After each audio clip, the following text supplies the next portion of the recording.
दोस्तों, game of thrones की नई कहानी अगर आप लोगों को पसंद आए तो कृपया लाइक, शेयर और कमेंट करें। धन्यवाद। और फिर लॉर्ड रिकार्ड को भी मार डाला।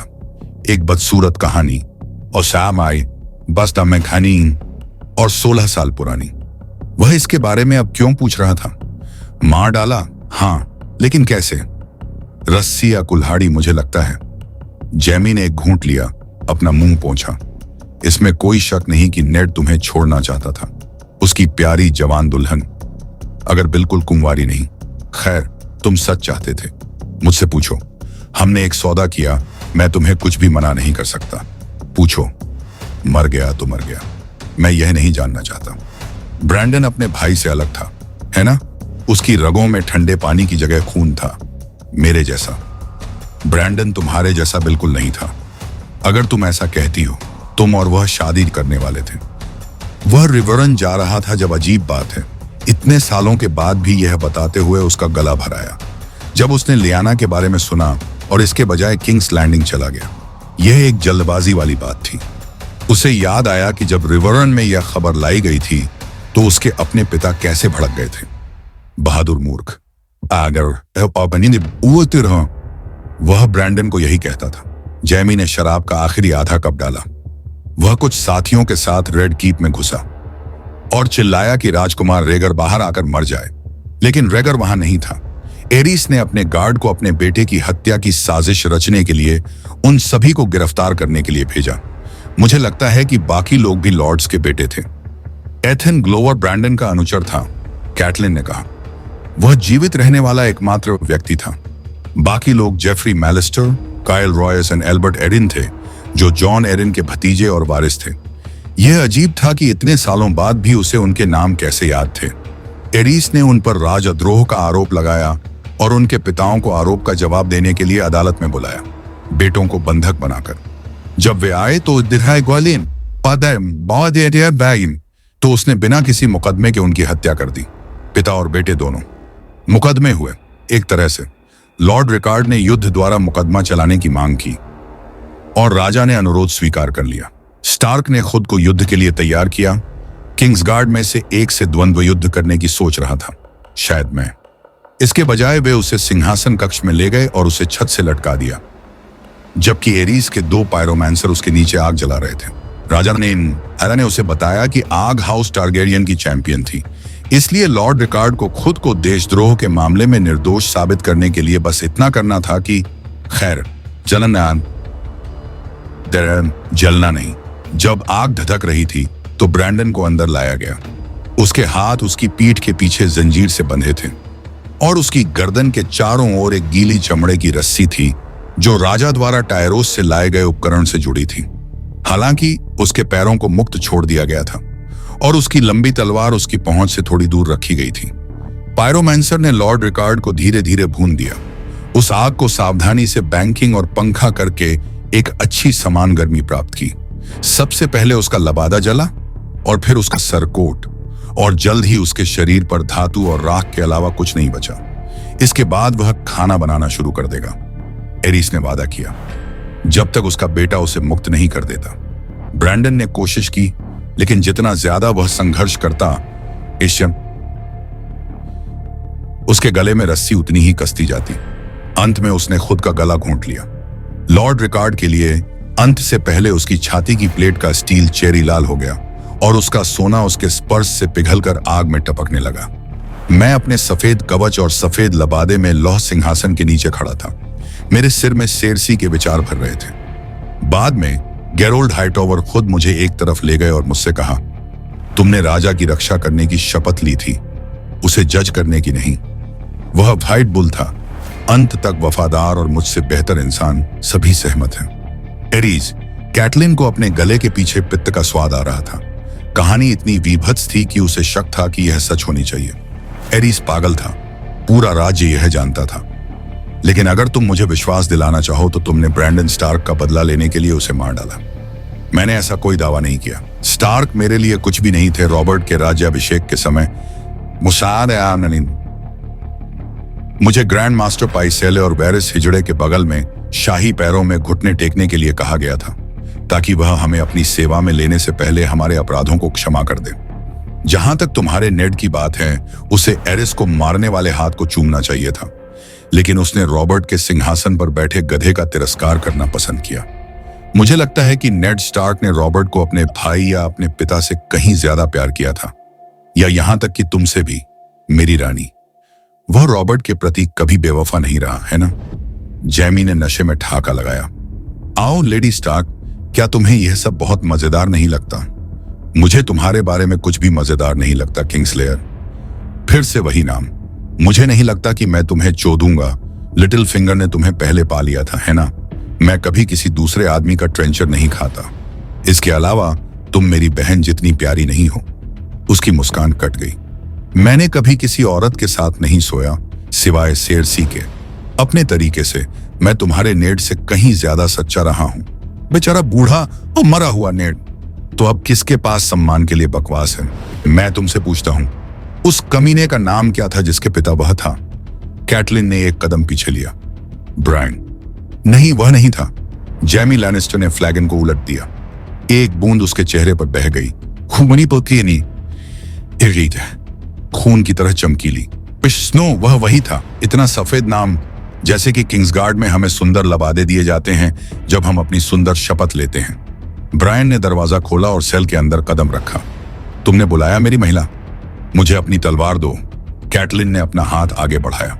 थियोन आकाश बादलों से घिरा हुआ था। जंगल मृत और जमे हुए थे। जड़ें थियोन के पैरों को पकड़ रही थी। पहामुनमामती जब वह भाग रहा था, और नंगी शाखाएं उसके चेहरे पर चोट कर रही थीं, जिससे उसके गालों पर खून की पतली धारियां पड़ रही थीं। वह बेपरवाह, बेदम बर्फ के टुकड़ों से टकराया जो उसके सामने टुकड़े टुकड़े हो रहे थे। दया, आजा को बरतच आहका। वह रोया। पीछे से एक थरथराती हुई चीख आई जिसने उसके खून को जमा दिया। दया, दया। जब उसने अपने कंधे पर पीछे देखा तो उसने उन्हें आते देखा। घोड़ों के आकार के बड़े भेड़िए जिनके सिर छोटे बच्चों के थे। ओह दया, दया। उनके मुंह से खून टपक रहा था जो पिच की तरह काला था। जी हाँ, जहां बर्फ गिर रही थी वहां जलते हुए छेद हो रहे थे। हर कदम उन्हें करीब ला रहा था। थियोन ने तेजी से भागने की कोशिश की, लेकिन उसके पैर नहीं माने। सभी पेड़ों के चेहरे थे और वे उस पर हंस रहे थे और फिर से चीख सुनाई दी। वह अपने पीछे जानवरों की गर्म सांसों को सूंघ सकता था। गंधक और भ्रष्टाचार की बदबू। वे मर चुके हैं। मैंने उन्हें मरते हुए देखा। उसने चिल्लाने की कोशिश की। मैंने उनके सिर को टार में डूबा हुआ देखा, लेकिन जब उसने अपना मुंह खोला तो केवल एक कराह निकली, और फिर कुछ ने उसे छुआ और वह घूम गया। चिल्लाया, अपने बिस्तर के पास रखे खंजर को पकड़ने के लिए हाथ पैर मारता रहा और उसे जमीन पर गिराने में सफल रहा। वैक्स उससे दूर नाचता हुआ चला गया। रीक मुख के पीछे खड़ा था। उसका चेहरा नीचे से मोमबत्ती से रोशन था जो उसने साथ रखी थी। क्या? थियोन चिल्लाया। मर्सी, तुम क्या चाहते हो? तुम मेरे शयन कक्ष में क्यों हो? क्यों? मेरे प्रभु राजकुमार, रीक ने कहा, आपकी बहन विंटरफेल आई है। आपने तुरंत सूचित करने के लिए कहा था कि वह आ गई है। समय बीत चुका है, थियोन ने अपने बालों में उंगलियां घुमाते हुए कहा। उसे डर लगने लगा था कि आशा उसे उसके भाग्य पर छोड़ देना चाहती है। मर्सी। उसने खिड़की से बाहर देखा, जहां भोर की पहली धुंधली रोशनी विंटरफेल की मीनारों को छू रही थी। वह कहां है? लोरेन उसे और उसके आदमियों को अपना उपवास तोड़ने के लिए ग्रेट हॉल में ले गई। क्या तुम उसे अब देखोगे? हाँ। थियोन ने कंबल हटा दिए। आग जलकर राख हो गई थी। वैक्स, गर्म पानी। वह आशा को खुद को अस्त व्यस्त और पसीने से लथपथ नहीं देख सकता था। बच्चों के चेहरे वाले भेड़िए। वह कांप उठा। शटर बंद करो। शयन कक्ष उतना ही ठंडा लग रहा था जितना सपनों का जंगल था। हाल ही में उसके सारे सपने ठंडे हो गए थे और हर एक पहले वाले से ज्यादा घिनौना था। कल रात उसने खुद को फिर से मिल में वापस सपने में देखा था। घुटनों के बल पर मृतकों की मरहम पट्टी कर रहा था। उनके अंग पहले से ही सख्त हो रहे थे, इसीलिए वे उदास होकर प्रतिरोध कर रहे थे, जबकि वह आधी जमी हुई उंगलियों से उन्हें टटोल रहा था। पैंट को ऊपर खींच रहा था और फीतों को बांध रहा था। कठोर और अकड़ते पैरों पर फरछंडनी वाले जूते खींच रहा था। कमर के चारों ओर एक चमड़े की बेल्ट बांध रहा था जो उसके हाथों की चौड़ाई से भी बड़ी नहीं थी। यह वह नहीं था जो मैं कभी चाहता था, उसने काम करते हुए उनसे कहा। उन्होंने मुझे कोई विकल्प नहीं दिया। लाशों ने कोई जवाब नहीं दिया, लेकिन केवल ठंडी और भारी होती गई। पिछली रात यह मिलर की पत्नी थी। थ्योन उसका नाम भूल गया था, लेकिन उसे उसका शरीर, मुलायम तकिए जैसे स्तन और उसके पेट पर खिंचाव के निशान याद थे। जिस तरह से उसने उसे चोदते समय उसकी पीठ पर पंजे मारे थे। कल रात उसके सपने में वह एक बार फिर उसके साथ बिस्तर पर था, लेकिन इस बार उसके ऊपर और नीचे दांत थे और उसने उसका गला फाड़ दिया, जबकि वह उसकी मर्दानगी को कुतर रही थी। यह पागलपन था। उसने उसे मरते हुए भी देखा था। गेलमार ने अपनी कुल्हाड़ी के एक वार से उसे काट डाला था, जबकि वह दया के लिए थ्योन से रो रही थी। मुझे छोड़ दो औरत, यह वह था जिसने तुम्हें मारा, मैंने नहीं, और वह भी मर चुका है। कम से कम गेलमार ने थ्योन की नींद में खलल नहीं डाला। जब तक वैक्स पानी लेकर लौटा, तब तक सपना दूर हो चुका था। थ्योन ने अपने शरीर से पसीना और नींद धोई और अपने कपड़े पहनने में समय बिताया। आशा ने उसे काफी देर तक इंतजार करवाया था। अब उसकी बारी थी। उसने काले और सुनहरे रंग की धारीदार साटन की अंगरखी और चांदी के स्टड वाली बढ़िया चमड़े की जैकेट चुनी, और तभी उसे याद आया कि उसकी बेचारी बहन सुंदरता से ज्यादा ब्लेड पर भरोसा करती है। कोसते हुए उसने कपड़े फाड़ दिए और फिर से कपड़े पहने, फेल्टेड ब्लैक वूल और रिंग मेल में। अपनी कमर के चारों ओर उसने तलवार और खंजर बांधे, उस रात को याद करते हुए जब उसने अपने पिता की मेज पर उसे अपमानित किया था। उसकी प्यारी सी बच्ची। हाँ, खैर, मेरे पास भी एक चाकू है और मैं इसका उपयोग करना जानता हूँ। सबसे आखिर में उसने अपना मुकुट पहना, एक उंगली जितनी पतली ठंडी लोहे की पट्टी, जिसमें काले हीरे के भारी टुकड़े और सोने की डली जड़ी हुई थी। यह विकृत और बदसूरत था, लेकिन इसके लिए कोई मदद नहीं थी। मिकेन लिचयार्ड में दफन था और नया लोहार कील और घोड़े की नाल से ज्यादा कुछ नहीं कर सकता था।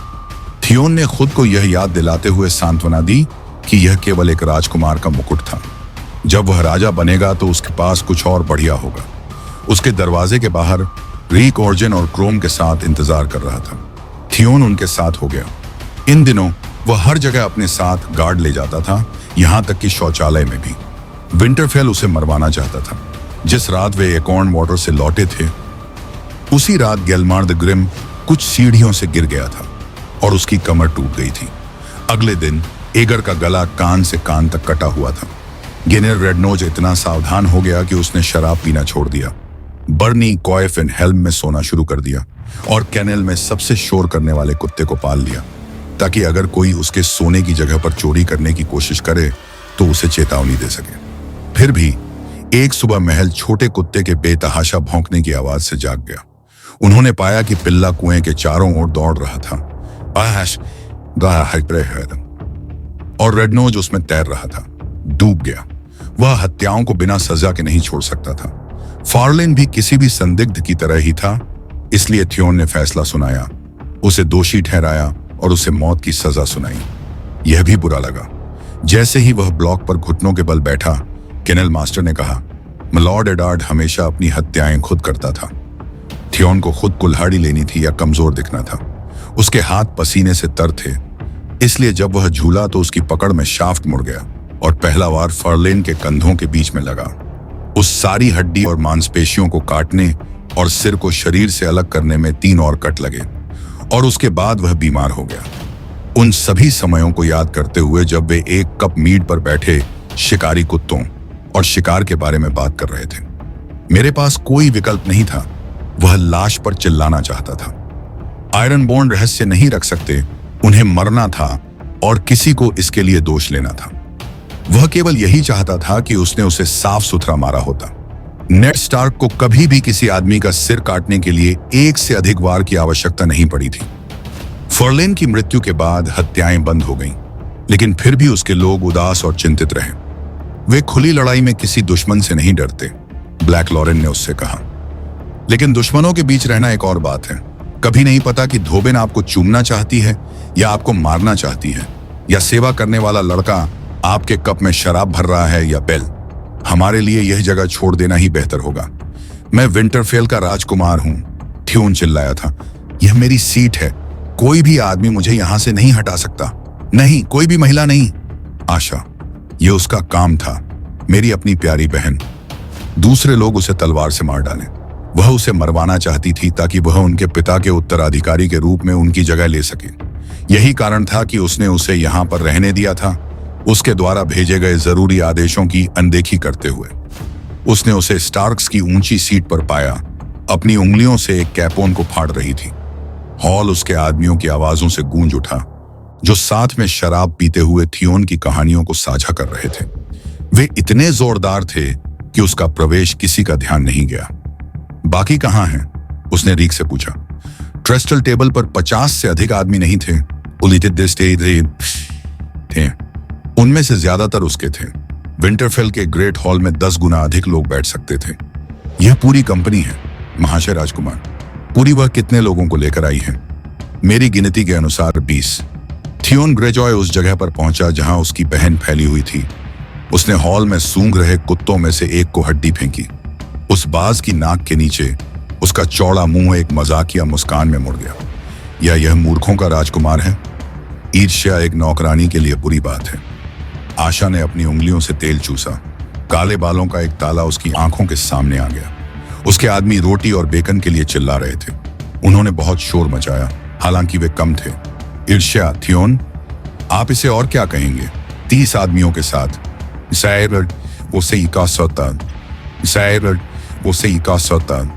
मैंने एक रात में विंटरफेल पर कब्जा कर लिया।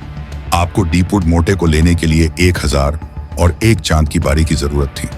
खैर, मैं आपकी तरह कोई महान योद्धा नहीं हूं भाई। उसने आधा हॉर्न एले पिया और अपने हाथ के पिछले हिस्से से अपना मुंह पोंछा। मैंने आपके द्वार के ऊपर सिर देखे उसे उन सिरों से कोई खुशी नहीं मिली, न ही महल के सामने बच्चों के सिर विहीन शवों को प्रदर्शित करने में। बूढ़ी नान अपने मुलायम बिना दांत वाले मुंह को बिना आवाज किए खोलती और बंद करती खड़ी थी, और फर्लिन ने खुद को थियोन पर फेंक दिया, अपने शिकारी कुत्तों की तरह गुर्राते हुए। उर्जन और कैडविल को उसे अपने भालों के बट से बेसुध करके पीटना पड़ा। मैं इस स्थिति में कैसे पहुंचा? उसे याद आया कि वह मक्खियों से भरे शवों के ऊपर खड़ा होकर सोच रहा था। केवल मास्टर लुविन में ही पास आने की हिम्मत थी। पत्थर के चेहरे वाले छोटे भूरे आदमी ने लड़कों के सिर को उनके कंधों पर वापस सिलने की अनुमति मांगी थी, ताकि उन्हें अन्य स्टार्क मृतकों के साथ नीचे तहखानों में रखा जा सके। नहीं, थियोन ने उससे कहा था, तहखाने नहीं। लेकिन क्यों मेरे प्रभु? निश्चित रूप से वे अब आपको नुकसान नहीं पहुंचा सकते। यही उनका स्थान है, स्टार्क की सभी हड्डियां। मैंने कहा नहीं। उसे दीवार के लिए सिर चाहिए थे, लेकिन उसने उसी दिन सिर विहीन शवों को जला दिया था, उनकी सारी शान के साथ। बाद में वह पिघली हुई चांदी और टूटी हुई जेट का एक लावा निकालने के लिए हड्डियों और राख के बीच घुटनों के बल बैठा था। भेड़िए के सिर वाले ब्रोच का यही बचा हुआ हिस्सा था जो कभी ब्रैन का था। वह अभी भी उसके पास था। मैंने ब्रैन और रिकन के साथ बहुत उदारता से व्यवहार किया, उसने अपनी बहन से कहा। उन्होंने अपना भाग्य खुद ही अपने ऊपर लाद लिया, जैसा कि हम सभी करते हैं छोटे भाई। उसका धैर्य खत्म हो गया था। अगर तुम मुझे 20 आदमी ही लाओगे तो तुम मुझसे विंटरफेल को कैसे बचा पाओगे? 10, आशा ने सुधारा। बाकी लोग मेरे साथ लौटेंगे। तुम नहीं चाहोगे कि तुम्हारी प्यारी बहन जंगल के खतरों का सामना बिना किसी अनुरक्षक के करे, है ना? अंधेरे में भयानक भेड़िए घूम रहे हैं। वह पत्थर की बड़ी सीट से उठी और अपने पैरों पर खड़ी हो गई। आओ हम कहीं और चलें जहां हम ज्यादा गोपनीयता से बात कर सकें। वह सही थी, वह जानता था। हालांकि उसे यह जानकर दुख हो रहा था कि वह यह निर्णय लेगी। मुझे कभी हॉल में नहीं आना चाहिए था, उसे देर से एहसास हुआ। मुझे उसे अपने पास बुला लेना चाहिए था। हालांकि अब इसके लिए बहुत देर हो चुकी थी। थियोन के पास आशा को नेड स्टार्क के सोलर तक ले जाने के अलावा कोई विकल्प नहीं था। वहां एक मृत आग की राख से पहले उसने कहा, डैगमर ने टोरेन के स्क्वायर में लड़ाई हार गई है। पुराने कैसलन ने अपनी ढाल की दीवार तोड़ दी। हाँ, आशा ने शांति से कहा। आपने क्या उम्मीद की थी? यह सर रॉड्रिक इस भूमि को अच्छी तरह से जानता है, जबकि क्लेफ जो नहीं जानता। और कई उत्तरी लोग घुड़सवार थे। आयरनबोर्न में बख्तरबंद घोड़े का सामना करने का अनुशासन नहीं है। डैगमर जीवित है, इसके लिए आभारी रहें। वह बचे हुए लोगों को स्टोनी शोर की ओर वापस ले जा रहा है। वह मुझसे ज्यादा जानती है, थियोन ने महसूस किया। इससे वह और भी क्रोधित हो गया। जीत ने लियोबॉल्ड टेलहार्ट को अपनी दीवारों के पीछे से बाहर आने और सर रॉड्रिक से जुड़ने का साहस दिया है। और मुझे रिपोर्ट मिली है कि लॉर्ड मैंडरली ने शूरवीरों युद्ध के घोड़ों और घेराबंदी के इंजनों से भरे 1 दर्जन बजरे नदी के ऊपर भेजे हैं। उम्बर्स भी लास्ट रिवर के पार इकट्ठा हो रहे हैं। चांद के मुड़ने से पहले मेरे दरवाजों पर एक सेना होगी और तुम मेरे लिए सिर्फ 10 आदमी लेकर आए। मुझे तुम्हारे लिए कोई आदमी लाने की जरूरत नहीं थी। मैंने तुम्हें आदेश दिया था। पिता ने मुझे डीपवुड मोटे पर कब्जा करने का आदेश दिया था। वह चिल्लाई। उन्होंने मेरे छोटे भाई को बचाने के बारे में कुछ नहीं कहा। बेकार डीपवुड, उसने कहा। यह पहाड़ी पर एक लकड़ी का शौचालय है। विंटरफेल इस भूमि का हृदय है, लेकिन मैं बिना किसी सैनिक टुकड़ी के इसे कैसे संभाल सकता हूं? हो सकता है कि आपने इसे लेने से पहले इस बारे में सोचा हो। ओह, यह बहुत ही चतुराई से किया गया था। मैं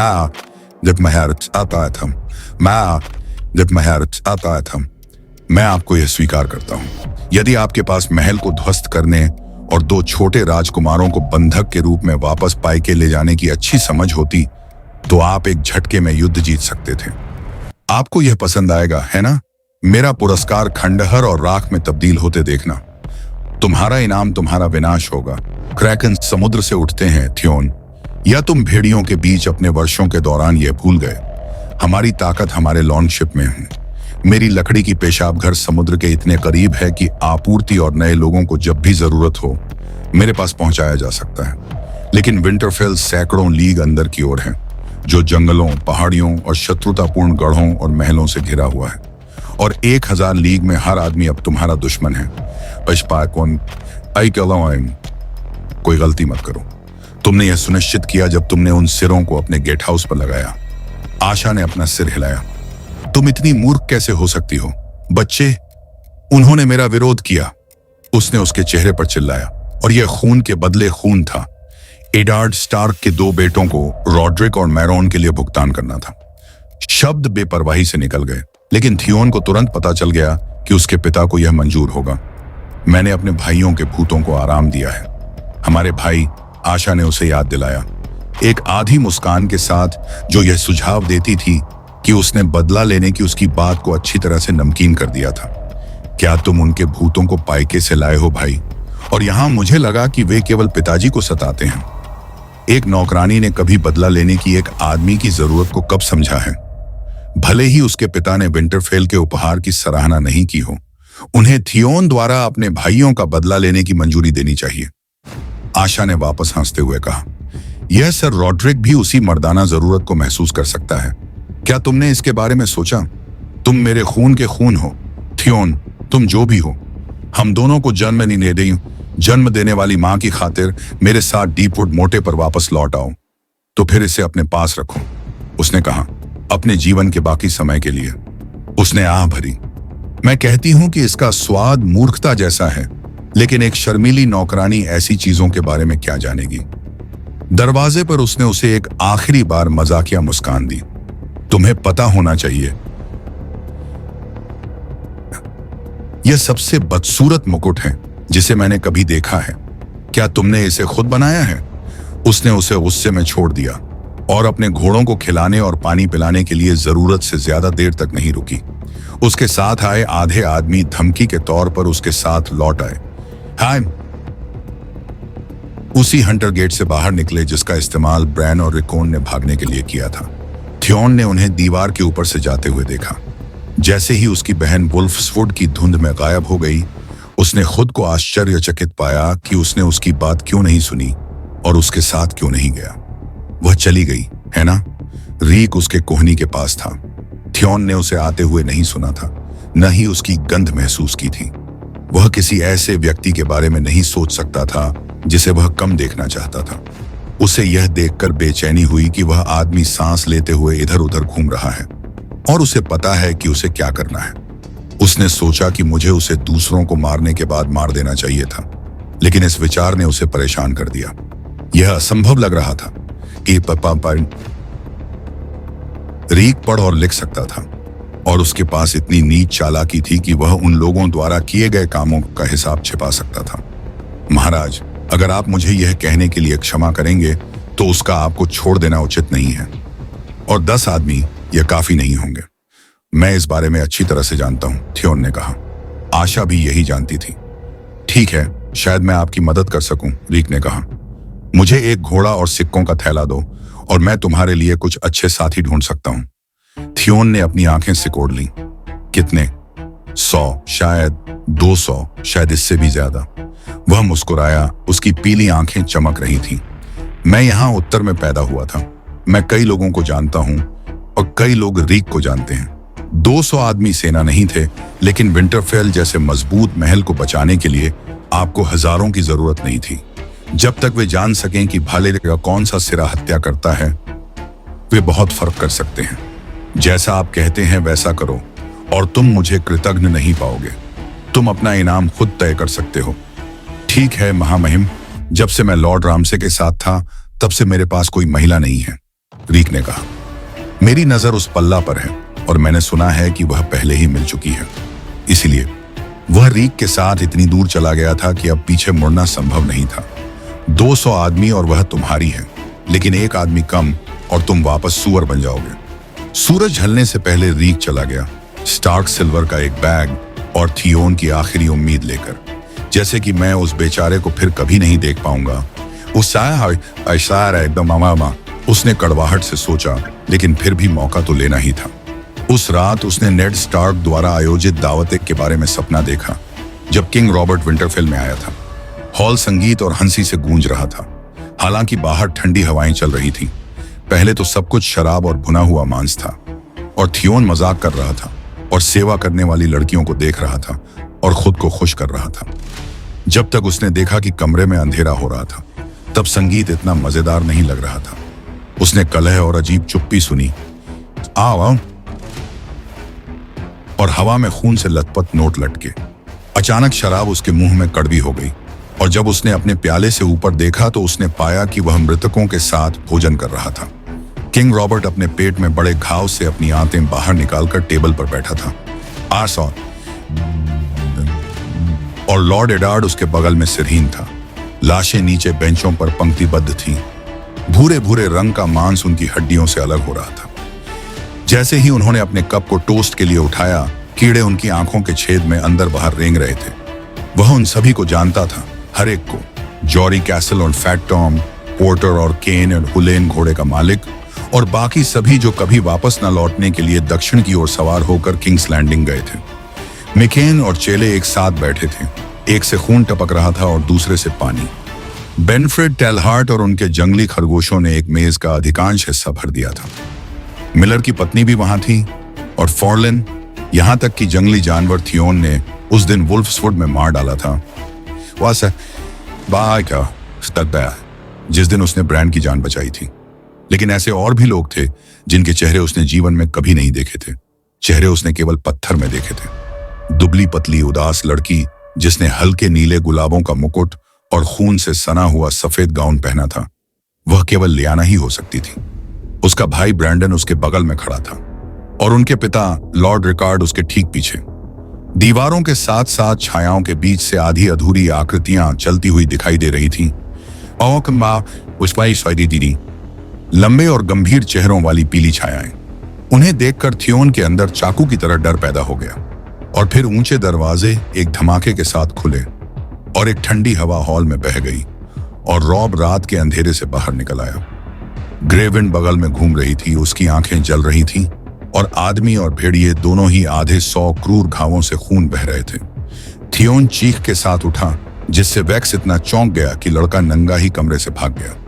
जब उसके पहरेदार खींची हुई तलवारों के साथ घुसे, गुस्से ही तो उसने उन्हें मास्टर लाने का आदेश दिया। जब तक लुविन उबका हुआ और नींद में डूबा हुआ आया, तब तक शराब के एक प्याले ने थियोन के हाथों को स्थिर कर दिया था, और वह अपनी घबराहट पर शर्मिंदा महसूस कर रहा था। एक सपना, उसने बुदबुदाया, बस इतना ही था। इसका कोई मतलब नहीं था, कुछ भी नहीं। लुविन ने गंभीरता से सहमति जताई। उसने एक नींद की गोली छोड़ी, लेकिन थियोन ने उसके जाते ही उसे शौचालय में डाल दिया। लुविन एक इंसान होने के साथ साथ एक मास्टर भी था, और उस आदमी को उससे कोई प्यार नहीं था।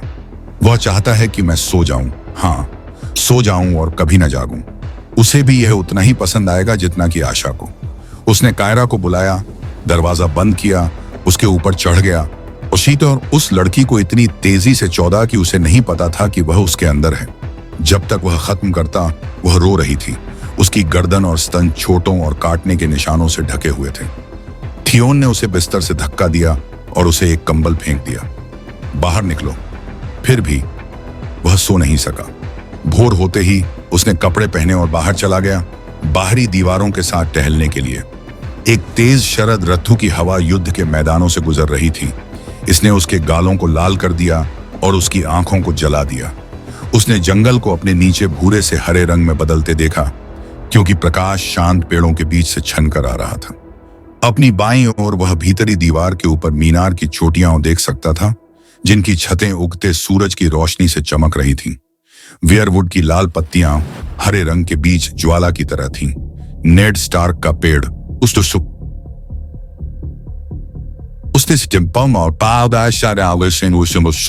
और स्टार्क की लकड़ी, स्टार्क का महल, स्टार्क की तलवार, स्टार्क के देवता, ये उनकी जगह है, मेरी नहीं।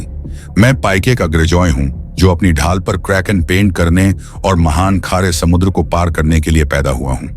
मुझे आशा के साथ जाना चाहिए था। गेट हाउस के ऊपर उनके लोहे के स्पाइक्स पर सिर इंतजार कर रहे थे। थियोन उन्हें चुपचाप देखता रहा, जबकि हवा उसके लबादे को छोटे भूतिया हाथों से खींच रही थी। मिलर के लड़के ब्रैन और रिकॉन की उम्र के थे, आकार और रंग में एक जैसे। और एक बार जब रीक ने उनके चेहरों से त्वचा को नोच लिया और उनके सिर को टार में डुबो दिया, तो सड़ते हुए मांस के उन विकृत ढेरों में परिचित विशेषताएं देखना आसान था। लोग कितने मूर्ख थे। अगर हमने कहा होता उनकी आवाजों की ध्वनि घोड़ों की हिनहिनाहट, स्टील की खनक और बड़े कांस्य द्वारों के कराहते कब्जों के साथ मिलकर एक अजीब और डरावना संगीत बनाती थी। सेप्ट में वे माता की दया के लिए गाते हैं, लेकिन दीवारों पर यह योद्धा है जिससे वे प्रार्थना करते हैं, और सब मौन में। उसे याद आया कि कैसे सेप्टा मोर्डेन उन्हें बताया करता था कि योद्धा और माता एक ही महान भगवान के केवल दो चेहरे हैं। लेकिन अगर केवल एक है तो किसकी प्रार्थना सुनी जाएगी? सर मैरिन ट्रेंट ने जोफ्रे को सवार होने के लिए रक्त बे को पकड़ रखा था। लड़के और घोड़े दोनों ने समान रूप से सोने का पानी चढ़ा हुआ मेल और तामचीनी लाल रंग की प्लेट पहनी थी। उनके सिर पर मिलते जुलते सुनहरे शेर थे। जब भी जोफ चलता था, पीली धूप सोने और लाल रंग को चमका देती, लेकिन उसकी ढाल के नीचे लटकी हुई कुल्हाड़ी में कोई बचकानापन नहीं था। सर मैंडन मूर उसके बगल में सवार थे, सफेद स्टील की बर्फीली चमक। हेलो दोस्तों, ये हमारा वीडियो है। वीडियो को आप ले सकते हैं, हमें कोई समस्या नहीं है। नॉवेल ऑफ किंग चैनल को सब्सक्राइब करें, लाइक, शेयर और ज्यादा से ज्यादा कमेंट करना। अगले पार्ट के लिए धन्यवाद। टायरियन ने उसे देखा तो उसने अपना घोड़ा उसकी तरफ मोड़ दिया। लेडी सेंसा, उसने काठी से पुकारा, क्या मेरी बहन ने तुम्हें मेघोर में अन्य उच्च कुल की महिलाओं के साथ शामिल होने के लिए कहा है? उसने कहा है, मेरे स्वामी, लेकिन राजा जोफ्रे ने मुझे उसे विदा करने के लिए बुलाया है। मेरा मतलब है कि मैं सेप्ट पर भी जाऊंगा, प्रार्थना करने के लिए। मैं नहीं पूछूंगा कि किसके लिए। उसका मुंह अजीब तरह से मुड़ गया। अगर वह मुस्कान थी तो यह अब तक देखी गई सबसे अजीब मुस्कान थी। यह दिन सब कुछ बदल सकता है, तुम्हारे लिए और साथ ही हाउस लैनिस्टर के लिए। मुझे तुम्हें टॉमन के साथ भेज देना चाहिए था। अब जब मैं इस बारे में सोचता हूं, फिर भी तुम मेघोर में काफी सुरक्षित हो, जब तक कि सांसा, लड़कों जैसी चीख पूरे यार्ड में गूंजी। जोफ्रे ने उसे देख लिया था। सांसा, यहां।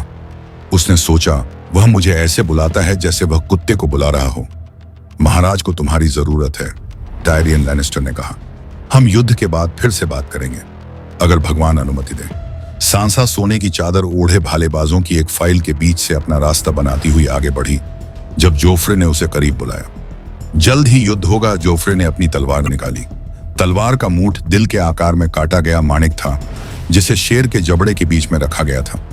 ब्लेड में 3 फुलर गहराई से उकेरे गए थे। मेरा नया ब्लेड, हार्टाइटर। सेंसा को याद आया कि उसके पास एक बार लायन टूथ नाम की तलवार थी। आर्या ने उसे उससे छीन लिया था और नदी में फेंक दिया था। मुझे उम्मीद है कि स्टैनिस भी इस तलवार के साथ ऐसा ही करेगा। यह खूबसूरती से गढ़ी गई है, महामहिम। मेरे स्टील को एक चुंबन के साथ आशीर्वाद दें। उसने ब्लेड को उसकी ओर बढ़ाया। आगे बढ़ो, इसे चूमो। वह कभी भी एक बेवकूफ छोटे लड़के की तरह नहीं बोला था। सेंसा ने अपने होठों को धातु से छुआ, यह सोचकर कि वह जोफ्रे से पहले कितनी भी तलवारों को चूम लेगी। हालांकि यह इशारा उसे खुश करने वाला लगा। उसने ब्लेड को एक शानदार तरीके से म्याने में रख लिया। जब मैं वापस आऊंगा तो तुम इसे फिर से चूमोगे और मेरे चाचा के खून का स्वाद चखोगे। केवल तभी जब तुम्हारा कोई किंग्सगार्ड तुम्हारे लिए उसे मार डाले।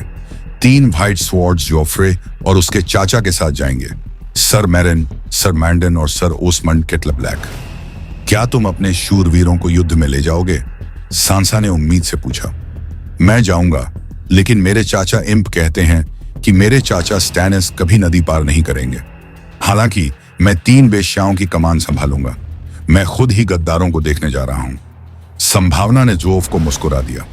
उसके मोटे गुलाबी होंठ हमेशा उसे नाराज करते थे। सांसा को एक बार यह पसंद था, लेकिन अब यह उसे बीमार कर देता है। वे कहते हैं कि मेरा भाई रॉब हमेशा वहां जाता है जहां लड़ाई सबसे ज्यादा होती है, उसने लापरवाही से कहा। हालांकि वह निश्चित रूप से आपके अनुग्रह से बड़ा है, एक बड़ा आदमी। इसने उसे भौहें सिकोड़ दी। मैं अपने गद्दार चाचा के साथ काम करने के बाद तुम्हारे भाई से निपट लूंगा।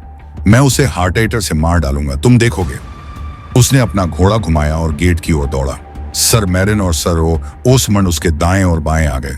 सोने के लबादे वाले 4-4 की कतार में पीछे चल रहे थे। इम्प और सर मैंडन मूर पीछे आ गए। पहरेदारों ने उन्हें जयकारे और जयकारे लगाते हुए विदा किया। जब आखिरी पहरेदार चला गया तो अचानक यार्ड में सन्नाटा छा गया, जैसे तूफान से पहले की खामोशी। शांति के बीच गायन ने उसे अपनी ओर खींचा। संसा सेप्ट की ओर मुड़ी। 2 अस्तबल के लड़के पीछे पीछे आए, और एक पहरेदार जिसकी पहरेदारी खत्म हो गई थी। बाकी लोग उनके पीछे आ गए।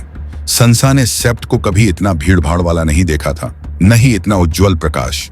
इंद्रधनुषी सूरज की रोशनी की बड़ी किरणें ऊंची खिड़कियों में क्रिस्टल के माध्यम से नीचे झुकी हुई थीं और हर तरफ मोमबत्तियां जल रही थीं। उनकी छोटी लपटें सितारों की तरह टिमटिमा रही थीं। मां की वेदिका और योद्धा की वेदिका प्रकाश में तैर रही थी, लेकिन स्मिथ और क्रोन और नौकरानी और पिता के पास भी उनके उपासक थे। और अजनबी के आधे मानव चेहरे के नीचे कुछ लपटें नाच रही थीं, क्योंकि स्टैनिस बाराथियोन क्या था अगर अजनबी उनका न्याय करने नहीं आया था। सेंसा ने बारी बारी से 7 में से प्रत्येक का दौरा किया, प्रत्येक वेदिका पर एक मोमबत्ती जलाई और फिर खुद को एक बूढ़ी धोबिन और रिकॉन से अधिक उम्र के नहीं, शूरवीर के बेटे के बढ़िया लिनन के अंगरखे पहने एक लड़के के बीच बेंच पर जगह पाई। बूढ़ी औरत का हवा गर्म और भारी थी। धूप और पसीने की गंध आ रही थी। क्रिस्टल चुंबन और मोमबत्ती की तरह उज्जवल। इसे सांस लेने में उसे चक्कर आ रहा था। वह भजन जानती थी। उसकी मां ने उसे एक बार यह सिखाया था, बहुत समय पहले विंटरफेल में। बहाया। उसने अपनी आवाज उनके साथ मिला दी। कोमल मां, दया की स्रोत, हमारे बेटों को युद्ध से बचाओ। हम प्रार्थना करते हैं, तलवारों को रोकें और तीरों को रोकें, उन्हें बेहतर दिन बताएं। कोमल मां, महिलाओं की शक्ति, हमारी बेटियों को इस झगड़े से गुजरने में मदद करें, क्रोध को शांत करें और रोष को काबू में करें। हम सभी को एक दयालु तरीका सिखाएं। शहर भर में हजारों लोग विसेन्या की पहाड़ी पर बेलोर के ग्रेट सेप्ट में जाम हो गए थे और वे भी गा रहे होंगे। उनकी आवाज शहर, नदी के पार और आसमान तक फैल रही होगी। वह बूढ़े नौकरों और चिंतित युवा पत्नियों, नौकरानियों और सैनिकों, रसोइयों और बाजों, शूरवीरों और दुष्टों, शूरवीरों और लाड़ले लड़कों और दूध पिलाने वाली माताओं के साथ गाती थी। वह महल की दीवारों के अंदर और बाहर के लोगों के साथ गाती थी, पूरे शहर के साथ गाती थी। वह दया के लिए गाती थी, जीवित और मृत सभी के लिए, ब्रैन और रिकन और रॉब के लिए, अपनी बहन आर्या और अपने कमीने भाई जॉन स्नो के लिए जो दीवार पर दूर रहते थे। उसने अपनी मां और अपने पिता के लिए, अपने दादा लॉर्ड होस्टर और अपने चाचा एडम्योर टूली के लिए, अपने दोस्त जेनी पूल के लिए, बूढ़े शराबी राजा रॉबर्ट के लिए, सेप्टा मोर्डेन एंड सर डोंटोस और जॉरी कैसल और मास्टर लुविन के लिए, उन सभी बहादुर शूरवीरों और सैनिकों के लिए जो आज मर जाएंगे, और उन बच्चों और पत्नियों के लिए जो उनका शोक मनाएंगे। और अंत में उसने Tyrion the imp and hound के लिए भी गाया। वह कोई सच्चा शूरवीर नहीं है, लेकिन उसने मुझे वैसे भी बचाया। उसने मां से कहा, अगर तुम कर सको तो उसे बचा लो और उसके अंदर के क्रोध को शांत करो। लेकिन जब सेप्टन ऊपर चढ़ा और देवताओं से अपने सच्चे और महान राजा की रक्षा करने और बचाव करने का आह्वान किया, तो सांसा अपने पैरों पर खड़ी हो गई। गलियारे लोगों से भरे हुए थे। उसे कंधे से कंधा मिलाकर चलना पड़ा। आयन शनन तशपा। जबकि सेप्टन ने स्मिथ से जोफ्रे की तलवार और ढाल को ताकत देने के लिए कहा, योद्धा से उसे साहस देने के लिए कहा। पिता उसकी जरूरत में उसकी रक्षा करेंगे। उसकी तलवार टूट जाए और उसकी ढाल टूट जाए। संसा ने ठंडे मन से सोचा, जैसे वह दरवाजों से बाहर निकल रही थी। उसकी हिम्मत टूट जाए और हर आदमी उसे छोड़ दे। गेट हाउस की दीवारों पर कुछ पहरेदार टहल रहे थे, लेकिन इसके अलावा महल खाली लग रहा था। संसा रुक गई और सुनने लगी। दूर वह युद्ध की आवाजें सुन सकती थी। गायन ने उन्हें लगभग डुबो दिया, लेकिन अगर आपके पास सुनने के लिए कान हो तो आवाजें वहां थीं। युद्ध के सींगों की गहरी कराह, पत्थरों को फेंकने वाले गुलेल की चरमराहट और धमाका, छींटे और टुकड़े, जलती हुई पिच की चटचटाहट और बिच्छुओं की गड़गड़ाहट जो अपने गज लंबे लोहे के सिर वाले तीर छोड़ते हैं, और इन सब के नीचे मरते हुए लोगों की चीखें। यह एक अलग तरह का गाना था, एक भयानक गाना। सांसा ने अपने लबादे का हुड़ कानों पर खींचा और मेघोर के होल्ड फास्ट की ओर तेजी से बढ़ी। महल के भीतर महल, जहां रानी ने वादा किया था कि वे सभी सुरक्षित रहेंगे। ड्रॉब्रिज के नीचे वह लेडी टांडा और उनकी 2 बेटियों से मिली।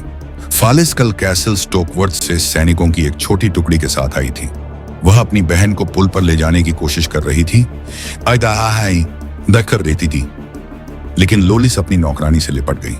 रोते हुए बोली, मैं नहीं चाहती, मैं नहीं चाहती, मैं नहीं चाहती। लड़ाई शुरू हो गई है, लेडी टांडा ने भंगुर आवाज में कहा। मैं नहीं चाहती, मैं नहीं चाहती। सांसा किसी भी तरह से उनसे बच नहीं सकती थी। उसने उन्हें विनम्रता से अभिवादन किया। क्या मैं आपकी मदद कर सकती हूं? लेडी टांडा शर्म से लाल हो गई। नहीं मेरी महिला, लोलिस ने अपनी नौकरानी को पकड़ लिया। वह एक दुबली पतली सुंदर लड़की थी जिसके छोटे काले बाल थे और जो ऐसी लग रही थी मानो वह अपनी मालकिन को सूखी खाई में उन लोहे की कीलों पर धकेलना चाहती हो। कृपया कृपया, मैं नहीं चाहती, संसा ने उससे धीरे से कहा। हम सभी अंदर 3 बार सुरक्षित रहेंगे और वहां खाने पीने और गाने भी होंगे। लोलिस ने उसे देखा, मुंह खुला हुआ। उसकी आंखें मटमैली भूरी थीं, जो हमेशा आंसुओं से भीगी हुई लगती थीं। मैं नहीं चाहती, तुम्हें करना ही होगा, उसकी बहन फालिस ने तीखी आवाज में कहा। और बस यहीं पर सब खत्म हो गया। शे, मेरी मदद करो। उन दोनों ने एक दूसरे की कोहनी पकड़ी और साथ मिलकर लोलिस को आधा घसीटते हुए पुल के पार ले गए। संसा अपनी मां के साथ पीछे पीछे चली गई। वह बीमार है, लेडी टांडा ने कहा। अगर एक बच्चे को बीमारी कहा जा सकता है तो संसा ने सोचा यह आम अफवाह थी कि लोलिस गर्भवती थी। दरवाजे पर खड़े 2 पहरेदारों ने लैनिस्टर हाउस के शेर शिखर वाले हेलमेट और लाल रंग के लबादे पहने हुए थे, लेकिन सैंसा को पता था कि वे सिर्फ सजे धजे भाड़े के सैनिक थे। एक और सीढ़ी के नीचे बैठा था एक असली पहरेदार खड़ा होता, न कि अपने घुटनों पर अपनी लगाम रखकर सीढ़ी पर बैठा होता। लेकिन जब उसने उन्हें देखा तो वह उठ खड़ा हुआ और उन्हें अंदर ले जाने के लिए दरवाजा खोला। रानी का बॉलरूम महल के ग्रेट हॉल के आकार का 10वां हिस्सा भी नहीं था। टॉवर ऑफ द हैंड में छोटे हॉल से सिर्फ आधा बड़ा था, लेकिन फिर भी इसमें 100 लोग बैठ सकते थे और यह जगह की कमी को पूरा करता था। हर दीवार के पीछे चांदी के घिसे हुए दर्पण लगे थे, इसलिए मशालें दोगुनी चमक से जल रही थीं। दीवारें नक्काशीदार लकड़ी से बनी थीं और फर्श पर मीठी महक वाली घास की झाड़ियां थीं। ऊपर की गैलरी से पाइप और वायलिन की मधुर धुनें आ रही थीं। दक्षिण की दीवार के साथ मेहराबदार खिड़कियों की एक पंक्ति थी, लेकिन उन्हें भारी पर्दों से बंद कर दिया गया था। मोटी मखमली पर्दों से रोशनी का एक धागा भी नहीं आ रहा था और प्रार्थना और युद्ध की आवाज को समान रूप से दबा देगा। इससे कोई फर्क नहीं पड़ता, संसा ने सोचा। युद्ध हमारे साथ है। शहर की लगभग हर कुलीन महिला लंबी ट्रेस्टल टेबल पर बैठी थी। साथ में मुट्ठी भर बूढ़े और जवान लड़के भी थे। महिलाएं पत्नियां, बेटियां, मां और बहनें थीं। उनके आदमी लॉर्ड स्टैनिस से लड़ने के लिए बाहर गए थे। कई वापस नहीं लौटेंगे। हवा इस जानकारी से भरी हुई थी।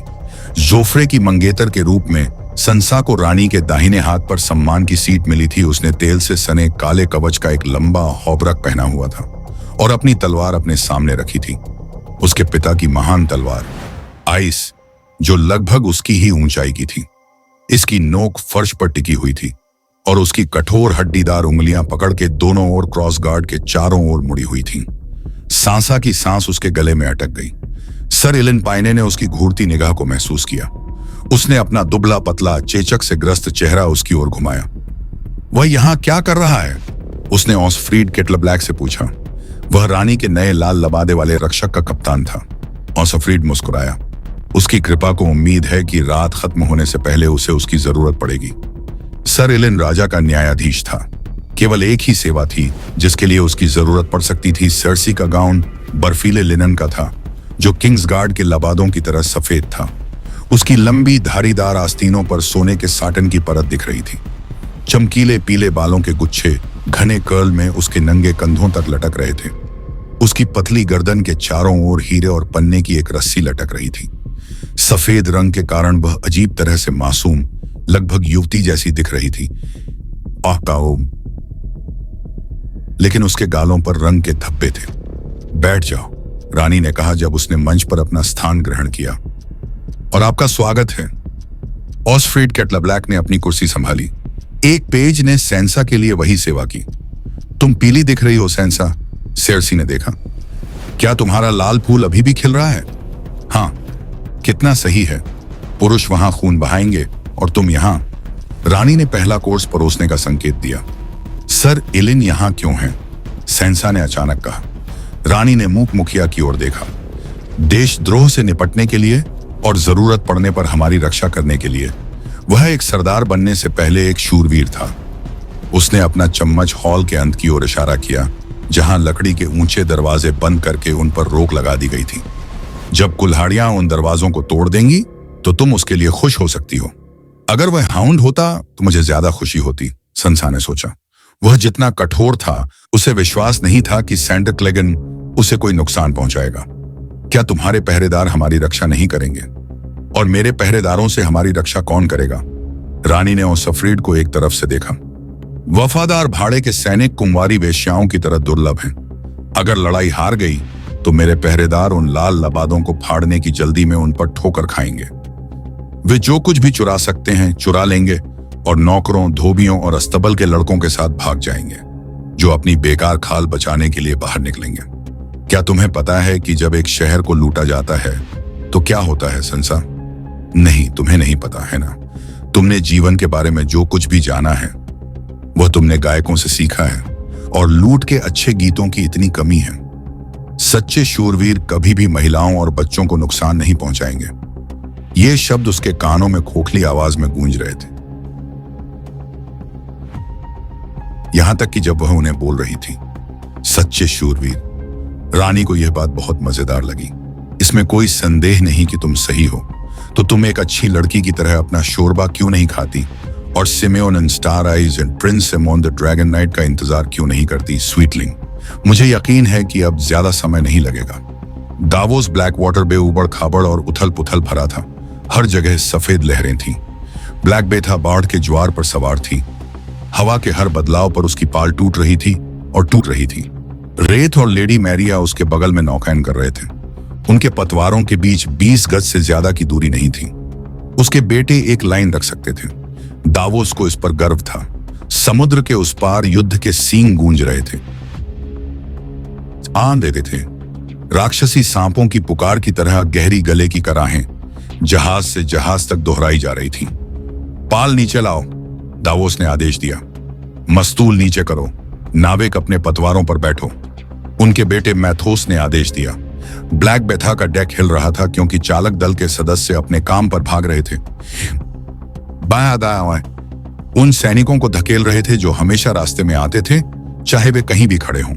सर इमरी ने तय किया था कि वे अकेले ही चप्पुओं पर नदी में प्रवेश करेंगे, ताकि किंग्स लैंडिंग की दीवारों पर बिच्छुओं और स्पिटफायर के सामने उनके पाल उजागर न हों। डेवोस फ्यूरी को दक्षिण पूर्व में अच्छी तरह से देख सकता था। उसके पाल नीचे आते समय सुनहरे चमक रहे थे। कैनवस पर बैराथियन का मुकुटधारी हिरण चमक रहा था।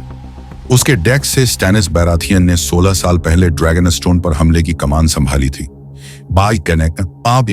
थी, लेकिन इस बार उसने अपनी सेना के साथ सवारी करने का फैसला किया था। फ्यूरी और उसके बेड़े की कमान अपनी पत्नी के भाई सर इमरी पर भरोसा करते हुए, जो लॉर्ड एलेस्टर और अन्य सभी फ्लोरेंस के साथ स्टॉर्मैंड में उसके कारण आए थे। डेवोस फ्यूरी को उतना ही जानता था जितना वह अपने जहाजों को जानता था। उसके 300 चप्पुओं के ऊपर एक डेक था जो पूरी तरह से बिच्छुओं के लिए समर्पित था, और ऊपर की तरफ उसने आगे और पीछे गुलेल लगाई थी जो जलती हुई पिच के बैरल फेंकने के लिए पर्याप्त बड़ी थी। यह एक बहुत ही दुर्जेय जहाज था और बहुत तेज भी। हालांकि सर इमरी ने अपनी गति को कुछ हद तक कम करते हुए इसके धनुष से लेकर पीछे तक बख्तरबंद शूरवीरों और सैनिकों को भर दिया था। युद्ध के सींग फिर से बजने लगे। फ्यूरी से आदेश वापस आ रहे थे। डेवोस को अपनी खोई हुई उंगलियों में झुनझुनी महसूस हुई। चप्पू निकालो ते, उसने चिल्लाया। लाइन बनाओ। जब चप्पू चलाने वाले का ड्रम बजने लगा तो 100 ब्लेड पानी में डूब गए। यह आवाज एक बड़े धीमे दिल की धड़कन की तरह थी और चप्पू हर झटके पर हिल रहे थे। 100 आदमी एक साथ खींच रहे थे। व्रेथ और लेडी मैरिया से भी लकड़ी के पंख उगाए थे। तीनों गैली ने गति बनाए रखी। उनके ब्लेड पानी को हिला रहे थे। धीमी गति से आगे बढ़ो, डेवोस ने कहा। लॉर्ड वेलेरियन की चांदी की पतवार वाली प्राइड ऑफ ड्रिफ्ट मार्क व्रेथ के बंदरगाह की ओर अपनी स्थिति में आ गई थी और बोल्ड लाफ्टर तेजी से आगे बढ़ रहा था। लेकिन हैरिडन अभी अपनी पतवार पानी में डाल रही थी और सी हॉर्स अभी भी अपने मस्तूल को नीचे लाने के लिए संघर्ष कर रहा था। डेवोस ने पीछे देखा। हाँ, वहां बहुत दूर दक्षिण में वह केवल स्वॉर्डफिश हो सकती थी, हमेशा की तरह पिछड़ रही थी। उसने 200 पतवारें डुबोईं और बेड़े में सबसे बड़े राम पर सवार हुई। हालांकि डेवोस को अपने कप्तान के बारे में गंभीर संदेह था। वह सैनिकों को पानी के पार एक दूसरे को प्रोत्साहित करते हुए सुन सकता था। वे स्टॉर्म एंड के बाद से गिट्टी से थोड़ा अधिक थे और जीत के प्रति आश्वस्त दुश्मन पर हमला करने के लिए उत्सुक थे। इस मामले में वे अपने admiral Lord High Captain Sir Imry Florent के साथ एकमत थे। 3 दिन पहले जब बेड़ा वेंडवाटर के मुहाने पर लंगर डाले हुए था, तब उसने अपने सभी कप्तानों को फ्यूरी पर युद्ध परिषद में बुलाया था ताकि उन्हें अपने स्वभाव से परिचित कराया जा सके। डेवोस और उसके बेटों को युद्ध की दूसरी पंक्ति में खतरनाक स्टारबोर्ड विंग पर एक स्थान दिया गया था। सम्मान की जगह एलार्ड ने घोषणा की थी। अपनी वीरता साबित करने के अवसर से संतुष्ट खतरे की जगह उसके पिता ने इशारा किया था। उसके बेटों ने उसे दया भरी निगाहों से देखा था। यहां तक कि युवा मैरिक ने भी। प्याज नाइट एक बूढ़ी औरत बन गई है। वह उन्हें सोचते हुए सुन सकता था। अभी भी दिल से एक तस्कर है। खैर, आखिरी बात सच थी। वह इसके लिए कोई माफी नहीं मांगेगा। सीवर्थ के पास एक राजसी आवाज थी, लेकिन अंदर से वह अभी भी फ्ली बॉटम का डेवोस था जो अपनी 3 ऊंची पहाड़ियों पर अपने शहर में घर लौट रहा था। वह जहाजों और पालों और तटों के बारे में उतना ही जानता था जितना कि 7 राज्यों में कोई भी व्यक्ति, और उसने गीले डेक पर तलवार से तलवार की अपनी हिस्सेदारी की थी। लेकिन इस तरह की लड़ाई में वह एक युवती की तरह आया, घबराया हुआ और डरा हुआ। तस्कर युद्ध के सींग नहीं बजाते और झंडे नहीं उठाते। जब उन्हें खतरे की भनक लगती है, कोई पाल उठाते हैं और हवा के सामने भागते हैं। अगर वह एडमिरल होता तो वह यह सब अलग तरह से करता। शुरुआत के लिए वह अपने कुछ सबसे तेज जहाजों को नदी के ऊपर की ओर भेज देता और देखता कि उनका क्या इंतजार है, बजाय इसके कि वह सिर के बल पर टूट पड़े। जब उसने सर इमरी को यह सुझाव दिया था तो लॉर्ड हाई कैप्टन ने विनम्रतापूर्वक उसका धन्यवाद किया था, लेकिन उसकी आंखें उतनी विनम्र नहीं थीं। यह निम्न जन्म का कायर कौन है? उन आंखों ने पूछा। क्या यह वही है जिसने प्यास से अपनी नाइटहुड खरीदी है? लड़के राजा की तुलना में 4 गुना अधिक जहाजों के साथ सर इमरी ने सावधानी या भ्रामक रणनीति की कोई आवश्यकता नहीं देखी। उसने बेड़े को युद्ध की 10 पंक्तियों में संगठित किया था। प्रत्येक में 20 जहाज थे। पहली 2 पंक्तियां नदी को घेर कर जोफ्रे के छोटे बेड़े या लड़के के खिलौने ने, जैसा कि सर इमरी ने उन्हें कहा था, को नष्ट करने के लिए आगे बढ़ेंगी, जिससे उसके दबंग कप्तानों को खुशी होगी। इसके बाद आने वाले लोग शहर की दीवारों के नीचे तीरंदाजों और भालाधारियों की टुकड़ियां उतारते थे और उसके बाद ही नदी पर लड़ाई में शामिल होते थे। पीछे की ओर धीमे जहाज दक्षिणी तट से स्टैनिस की सेना के मुख्य भाग को पार कर जाएंगे। सल्लाद और सान और उनके लिसेनी द्वारा संरक्षित, जो खाड़ी में खड़े होंगे, ताकि लैनिस्टर्स के पास तट के किनारे छिपे हुए अन्य जहाज हों जो उनके पीछे से नीचे आने के लिए तैयार हों। निष्पक्ष रूप से कहें तो सर इमरी की जल्दबाजी के पीछे कारण था स्टॉर्म एंड से यात्रा पर हवाओं ने उनका अच्छा साथ नहीं दिया था। जिस दिन उन्होंने पाल स्थापित किया था उसी दिन शिपब्रेकर खाड़ी की चट्टानों में उनके 2 दांत खो गए थे, जो कि शुरुआत करने का एक खराब तरीका था। मिरिश की एक गैली टार्थ के जलडमरू मध्य में डूब गई थी और जब वे गुलेट में प्रवेश कर रहे थे तो एक तूफान ने उन्हें पकड़ लिया था, जिससे बेड़े को संकीर्ण समुद्र के आधे हिस्से में बिखेर दिया गया था। 12 जहाजों को छोड़कर सभी ने अंततः मैसी के हुक की आश्रय वाली रीढ़ के पीछे ब्लैक वाटर खाड़ी के शांत पानी में फिर से इकट्ठा किया था, लेकिन इससे पहले कि वे काफी समय खो देते स्टैनिस कई दिन पहले ही रश पहुंच गया होता। किंग्स रोड स्टॉर्म के अंत से सीधे किंग्स लैंडिंग तक जाता था, जो समुद्र के रास्ते से बहुत छोटा रास्ता था, और उसकी सेना में ज्यादातर घुड़सवार थे। लगभग 20,000 शूरवीर, हल्के घोड़े और फ्री राइडर्स, रेनली की अपने भाई को अनिच्छा से दी गई विरासत। वे अच्छा समय निकाल सकते थे, लेकिन बख्तरबंद डेस्ट्रियर और 12 foot lance black water rush के गहरे पानी और शहर की ऊंची पत्थर की दीवारों के सामने उनके लिए बहुत काम नहीं आते। स्टैनिस नदी के दक्षिणी तट पर अपने लॉर्ड्स के साथ डेरा डाले हुए होगा, निस्संदेह अधीरता से उबल रहा होगा और सोच रहा होगा कि सर इमरी ने अपने बेड़े के साथ क्या किया है। 2 दिन पहले मर्लिंग रॉक के पास उन्होंने आधा दर्जन मछली पकड़ने वाली नावें देखी थी। बापा मछुआरे उनसे पहले भाग गए थे, लेकिन एक एक करके उन्हें पकड़ लिया गया और सवार कर लिया गया। जीत का एक छोटा चम्मच युद्ध से पहले पेट को शांत करने वाली चीज है, सर इमरी ने खुशी से कहा था। यह पुरुषों को और अधिक मदद के लिए भूखा बनाता है। लेकिन डेवोस को इस बात में ज्यादा दिलचस्पी थी कि किंग्स लैंडिंग की सुरक्षा के बारे में बंदियों का क्या कहना है। बोना नदी के मुहाने को बंद करने के लिए किसी तरह का बूम बनाने में व्यस्त था। हालांकि मछुआरे इस बात पर असहमत थे कि काम पूरा हुआ है या नहीं। उसने पाया कि वह चाहता था कि ऐसा हो। अगर नदी उनके लिए बंद हो जाती तो सर इमरी के पास रुकने और स्थिति का जायजा लेने के अलावा कोई विकल्प नहीं होता। समुद्र में आवाजें गूंज रही थीं, चीखें और पुकारें, युद्ध के सींग और ड्रम और पाइपों की मधुर ध्वनि, पानी पर लकड़ी की थपथपाहट और हजारों पतवारें ऊपर नीचे हो रही थीं। लाइन में रहो, डेवोस चिल्लाया। हवा के झोंके ने उसके पुराने हरे लबादे को खींच लिया। उबले हुए चमड़े की एक जैकेट और उसके पैरों में एक पोथेलम ही उसका एकमात्र कवच था। उसका मानना था कि समुद्र में भारी स्टील किसी व्यक्ति की जान बचाने के लिए जितना जरूरी है, उतना ही उसकी जान भी ले सकता है। सर इमरी और दूसरे कुलीन कप्तान उसके विचार से सहमत नहीं थे। वे अपने डेक पर चलते हुए चमक रहे थे। हैरिडन और सी हॉर्स अब अपनी जगह पर खिसक गए थे और लॉर्ड सेल्टिगर का रेड क्लॉ उनके पीछे था। एलार्ड की लेडी मैरी के स्टारबोर्ड पर 3 गैली थीं, जिन्हें स्टैनिस ने दुर्भाग्यपूर्ण लॉर्ड सनग्लास से जब्त कर लिया था। पिटी, प्रेयर और डिवोशन उनके डेक तीरंदाजों से भरे हुए थे। यहां तक कि स्वॉर्डफिश भी समुद्र में भारी होते हुए पतवारों और पाल के नीचे से आगे बढ़ रही थी। इतने पतवारों वाला जहाज बहुत तेज होना चाहिए, डेवोस ने असहमति के साथ सोचा। यह वह भेड़ है जो वह ले जा रही है। यह बहुत बड़ी है, इसका संतुलन नहीं है। हवा दक्षिण से बह रही थी, लेकिन पतवारों के नीचे कोई फर्क नहीं पड़ता था। वे बाढ़ के ज्वार पर बह रहे थे, लेकिन लैनिस्टर्स नदी की धारा को अपने पक्ष में कर रहे थे और ब्लैक वाटर रश समुद्र से मिलने पर तेज और तेज बह रहा था। पहला झटका निश्चित रूप से दुश्मन के पक्ष में होगा। डेवोस ने सोचा कि ब्लैक वाटर पर उनका सामना करना मूर्खता है। खुले समुद्र में किसी भी मुठभेड़ में उनकी युद्ध रेखाएं दुश्मन के बेड़े को दोनों तरफ से घेर लेंगी, उन्हें विनाश की ओर धकेल देंगी।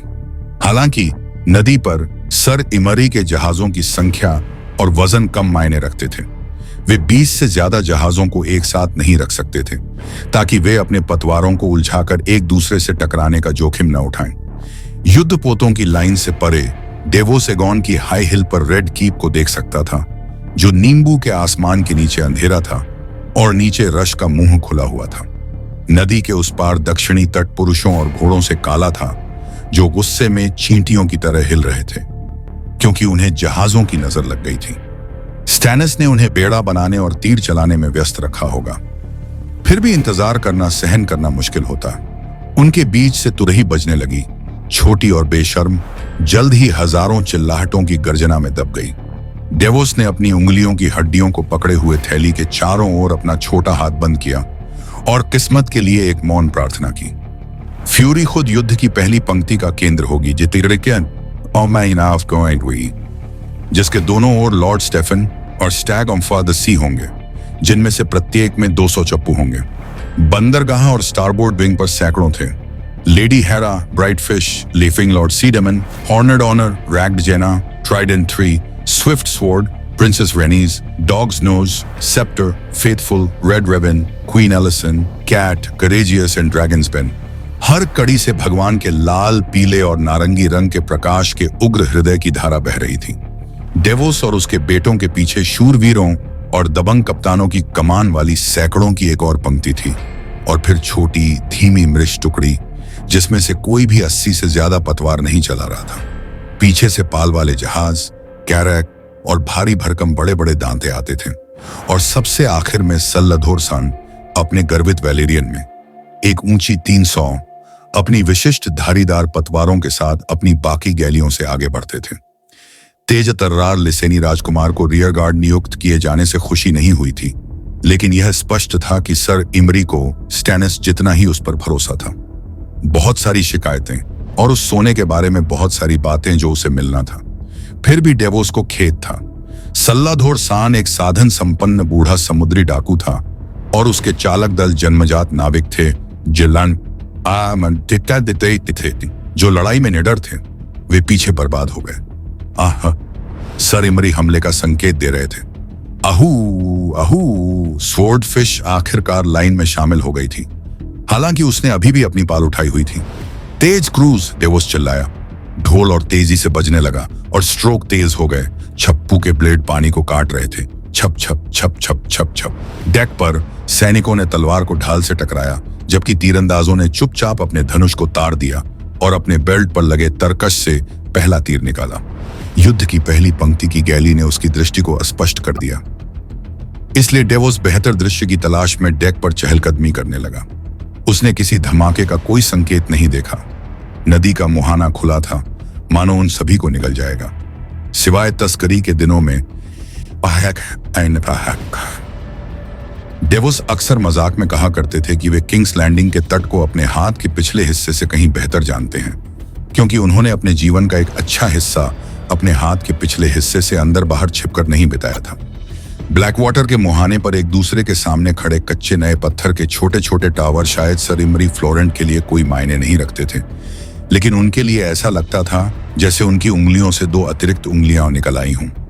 पश्चिम की ओर बढ़ते सूरज से अपनी आंखों को छिपाते हुए उन्होंने उन टावरों को और करीब से देखा। वे बहुत छोटे थे और उनमें एक बड़ी सेना नहीं रखी जा सकती थी। उत्तरी किनारे पर स्थित टावर को लाल किले के ऊपर बने ब्लफ के खिलाफ बनाया गया था। दक्षिणी किनारे पर स्थित टावर का पैर पानी में था। उन्होंने बैंक के बीच से एक कट बनाया। उन्हें तुरंत पता चल गया, इससे टावर पर हमला करना बहुत मुश्किल हो जाएगा। हमलावरों को पानी से होकर गुजरना होगा या छोटे चैनल को पाटना होगा। स्टैनिस ने नीचे धनुषधारी सैनिकों को तैनात कर रखा था, ताकि जब भी कोई रक्षक प्राचीर से ऊपर अपना सिर उठाने की जल्दबाजी करे तो वे उस पर गोली चला दें। लेकिन इसके अलावा उसने कोई परेशानी नहीं उठाई। नीचे कुछ चमका, जहां गहरा पानी मीनार के आधार के चारों ओर घूम रहा था। यह स्टील पर सूर्य की रोशनी थी, और इसने डेवोस सीवर्थ को वह सब बता दिया जो उसे जानने की जरूरत थी। एक चेन बूम, और फिर भी उन्होंने नदी को हमारे खिलाफ बंद नहीं किया है। क्यों? वह इसका भी अनुमान लगा सकता था। था, लेकिन इस सवाल पर विचार करने के लिए उसके पास समय नहीं था।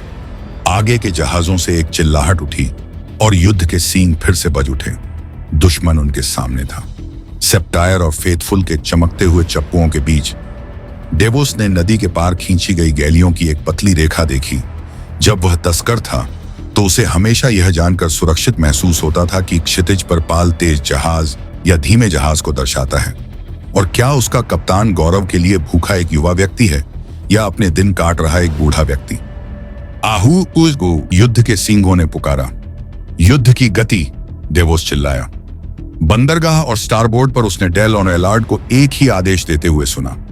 ड्रम जोर से बजने लगे तो दिल पतवारें ऊपर नीचे होने लगीं और ब्लैक बेथा आगे बढ़ गया। जब उसने रेत की ओर देखा तो डेल ने उसे सलामी दी। स्वॉर्डफिश एक बार फिर पिछड़ रही थी, दोनों ओर छोटे जहाजों के पीछे पीछे घूमते हुए। अन्यथा रेखा एक ढाल की दीवार की तरह सीधी थी। नदी जो दूर से इतनी संकरी लगती थी अब समुद्र की तरह चौड़ी हो गई थी, लेकिन शहर भी विशाल हो गया था। एगॉन के हाई हिल से नीचे की ओर चमकते हुए रेड कीप ने पहुंच पर कब्जा कर लिया। इसकी लोहे की मुकुट वाली लड़ाई, विशाल टावर और मोटी लाल दीवारें इसे नदी और सड़कों पर झुके हुए एक क्रूर जानवर का रूप देती थी। जिन चट्टानों पर यह बैठा था वे खड़ी और पथरीली थीं, जिनमें लाइकेन और कंटीले पेड़ लगे हुए थे। बेड़े को बंदरगाह और शहर तक पहुंचने के लिए महल के नीचे से गुजरना होगा। पहली पंक्ति अब नदी में थी कि दिल्ली थी, लेकिन दुश्मन की गैली पानी को रोक रही थी।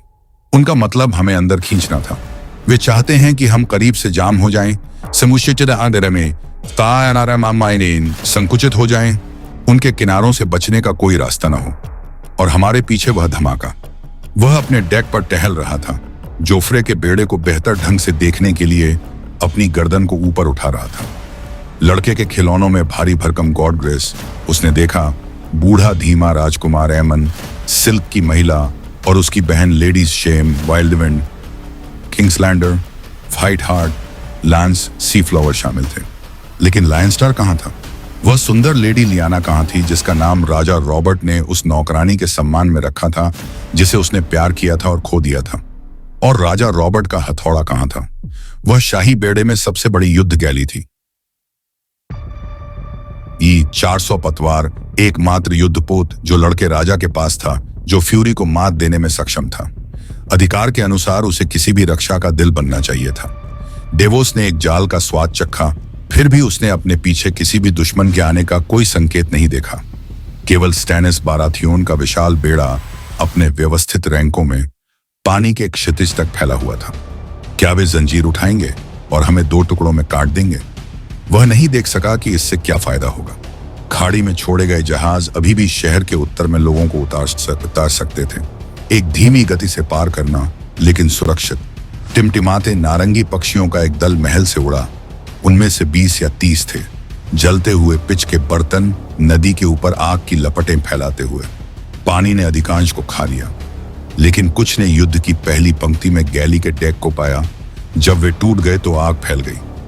रानी एलिसन के डेक पर सैनिक भाग रहे थे और वह ड्रैगन्स बेन पर 3 अलग अलग स्थानों से धुआं उठते हुए देख सकता था, जो बैंक के सबसे करीब था। तब तक एक दूसरा उड़ान भरने वाला था और तीर भी गिर रहे थे, जो ऊपर के टावरों में तीरंदाजों के घोंसलों से नीचे गिर रहे थे। एक सैनिक कैट के गनवेल पर लुढ़क गया, पतवार से टकराया और डूब गया। डेवोस ने सोचा कि आज मरने वाला पहला आदमी, लेकिन वह आखिरी नहीं होगा। रेड कीप की लड़ाई के ऊपर बाल राजा के बैनर लहरा रहे थे। इसके सोने के मैदान पर बैराथियोन का मुकुटधारी हिरण, लाल रंग पर लैनिस्टर का शेर, पिच के और बर्तन उड़ते हुए आए। दावोस ने लोगों की चीखें सुनी क्योंकि आग करेजियस में फैल गई थी। उसके नाविक नीचे सुरक्षित थे, उन्हें मिसाइलों से आधे डेक द्वारा आश्रय दिया गया था। लेकिन ऊपर की तरफ भीड़ में मौजूद सैनिक इतने भाग्यशाली नहीं थे। स्टारबोर्ड विंग को सारा नुकसान हो रहा था, जैसा कि उसे डर था। जल्दी ही हमारी बारी होगी, उसने खुद को बेचैनी से याद दिलाया। ब्लैक बेथा फायरपोर्ट्स की रेंज में था, उत्तरी तट से 6ठा जहाज था। स्टारबोर्ड पर उसके पास केवल एलार्ड की लेडी मैरिया, बदसूरत स्वॉर्डफिश थी, अब इतनी पीछे कि वह दूसरी की तुलना में तीसरी पंक्ति के करीब थी, और पवित्रता, प्रार्थना और भक्ति, जिन्हें सभी ईश्वरीय हस्तक्षेप की आवश्यकता होगी, वे जितनी कमजोर स्थिति में थे। जैसे ही दूसरी पंक्ति जुड़वां टावरों से गुजरी, डेवोस ने करीब से देखा। वह एक विशाल चेन की 3 कड़ियां देख सकता था, जो एक छेद से बाहर निकल रही थी, जो किसी आदमी के सिर से भी बड़ी नहीं थी और पानी के नीचे गायब हो गई। टावरों में एक ही दरवाजा था, जो जमीन से 20 फीट ऊपर था।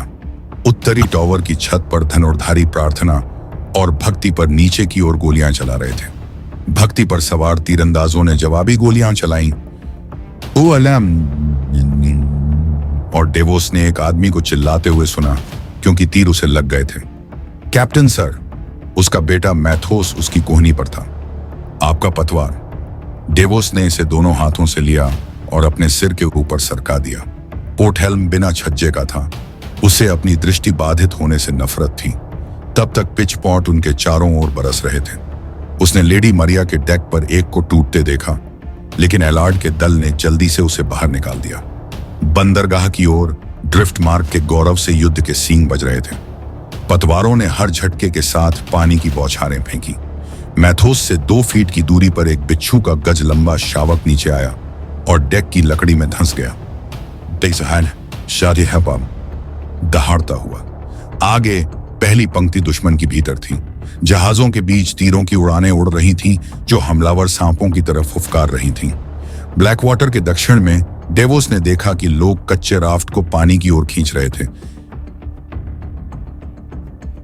जबकि 1000 बहते हुए बैनरों के नीचे कतारें और स्तंभ बने हुए थे। हर जगह ज्वलंत हृदय था। हालांकि आग की लपटों में कैद छोटा काला हिरण पहचाने जाने के लिए बहुत छोटा था। हमें मुकुटधारी हिरण को उड़ाना चाहिए, उससे आना चाहिए, उसने सोचा। हिरण राजा रॉबर्ट का प्रतीक था। शहर इसे देखकर खुश होगा। इस अजनबी का झंडा केवल पुरुषों को हमारे खिलाफ खड़ा करने का काम करता है। वह उग्र हृदय को देखे बिना उस छाया के बारे में नहीं सोच सकता था जिसे मेलिसेंड्रे ने स्टॉर्म के अंत के नीचे अंधेरे में जन्म दिया था। कम से कम हम इस लड़ाई को रोशनी में ईमानदार पुरुषों के हथियारों के साथ लड़ेंगे, उसने खुद से कहा। लाल महिला और उसके काले बच्चों का इसमें कोई हिस्सा नहीं होगा। स्टैनिस ने उसे अपने कमीने भतीजे एड्रिक स्टॉर्म के साथ ड्रैगनस्टोन वापस भेज दिया था। उनके कप्तानों और बैनरमैन ने जोर देकर कहा था कि युद्ध का मैदान एक महिला के लिए कोई जगह नहीं है। केवल रानी के आदमियों ने असहमति जताई थी, और तब भी जोर से नहीं।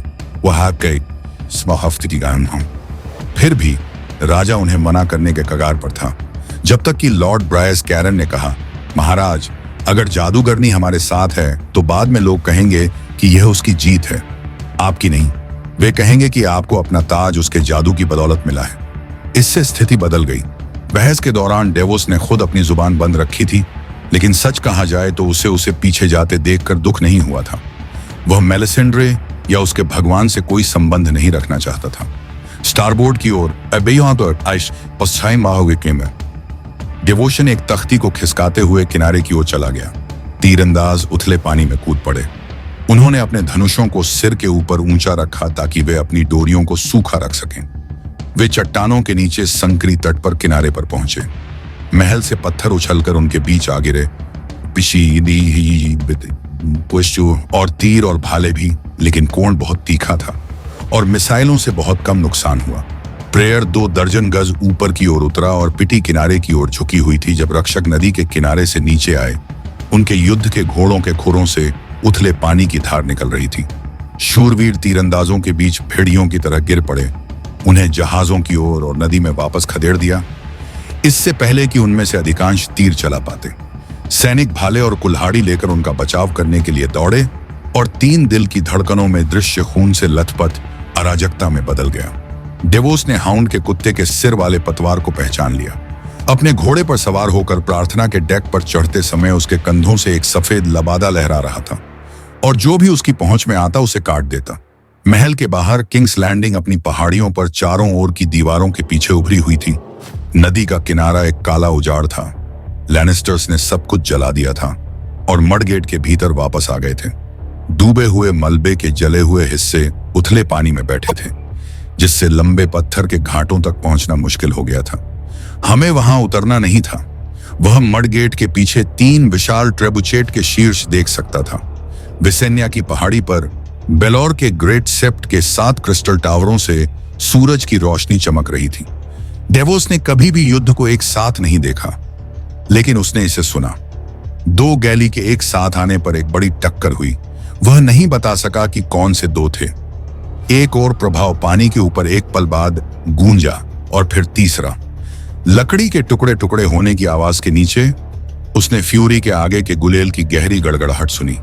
स्टैग ऑफ द सी ने जोफ्रे के गैली को 2 भागों में विभाजित कर दिया, लेकिन डॉग्स नोज जल रहा था और queen Alison lady of silk और लेडीज शेम के बीच फंस गई थी। उसका दल रेल टू रेल बॉर्डर्स से लड़ रहा था। सीधे आगे डेवोस ने दुश्मन के किंग्सलैंडर को फेथफुल और सेप्टर के बीच से गुजरते देखा। पहले वाले ने प्रभाव से पहले अपने स्टारबोर्ड के चप्पू को रास्ते से हटा दिया। लेकिन सेप्टर के पोर्ट साइड चप्पू इतने जलाऊ लकड़ी की तरह टूट गए जैसे किंग्सलैंडर उसके किनारे से आगे बढ़ रहा था।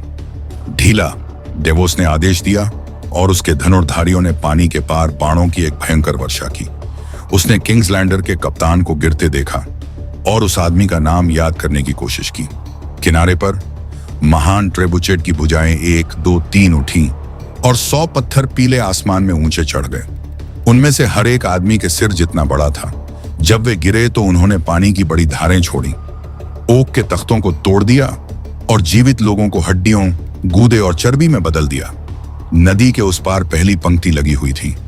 पकड़ने के लिए हुक फेंके गए, लोहे के मेढ़े लकड़ी के पतवारों से टकराए, बॉर्डर झुंड में आ गए। उड़ते धुएं में तीरों की फुसफुसाहट एक दूसरे के बीच से गुजरी और लोग मारे गए, लेकिन अभी तक उसका कोई नहीं। ब्लैक बेथा नदी के ऊपर बह गया। उसके नाविक के ढोल की आवाज उसके कप्तान के दिमाग में गूंज रही थी, क्योंकि वह अपने मेढ़े के लिए संभावित शिकार की तलाश कर रहा था। घिरी हुई रानी एलिसान 2 लैनिस्टर युद्धपोतों के बीच फंसी हुई थी। तीनों को हुक और रस्सियों से बांधा गया था। तेज गति से, डेवोस चिल्लाया। ढोल की आवाज एक लंबे समय तक चलने वाले तेज प्रहार में बदल गई और ब्लैक बेथा उड़ गई। पानी दूध की तरह सफेद हो गया क्योंकि यह उसके अगले हिस्से से अलग हो गया। एलार्ड ने भी यही मौका देखा था। लेडी मारिया उनके बगल में दौड़ी। पहली पंक्ति मादिये अलग अलग अलग अलग संघर्षों की उलझन में बदल गई थी।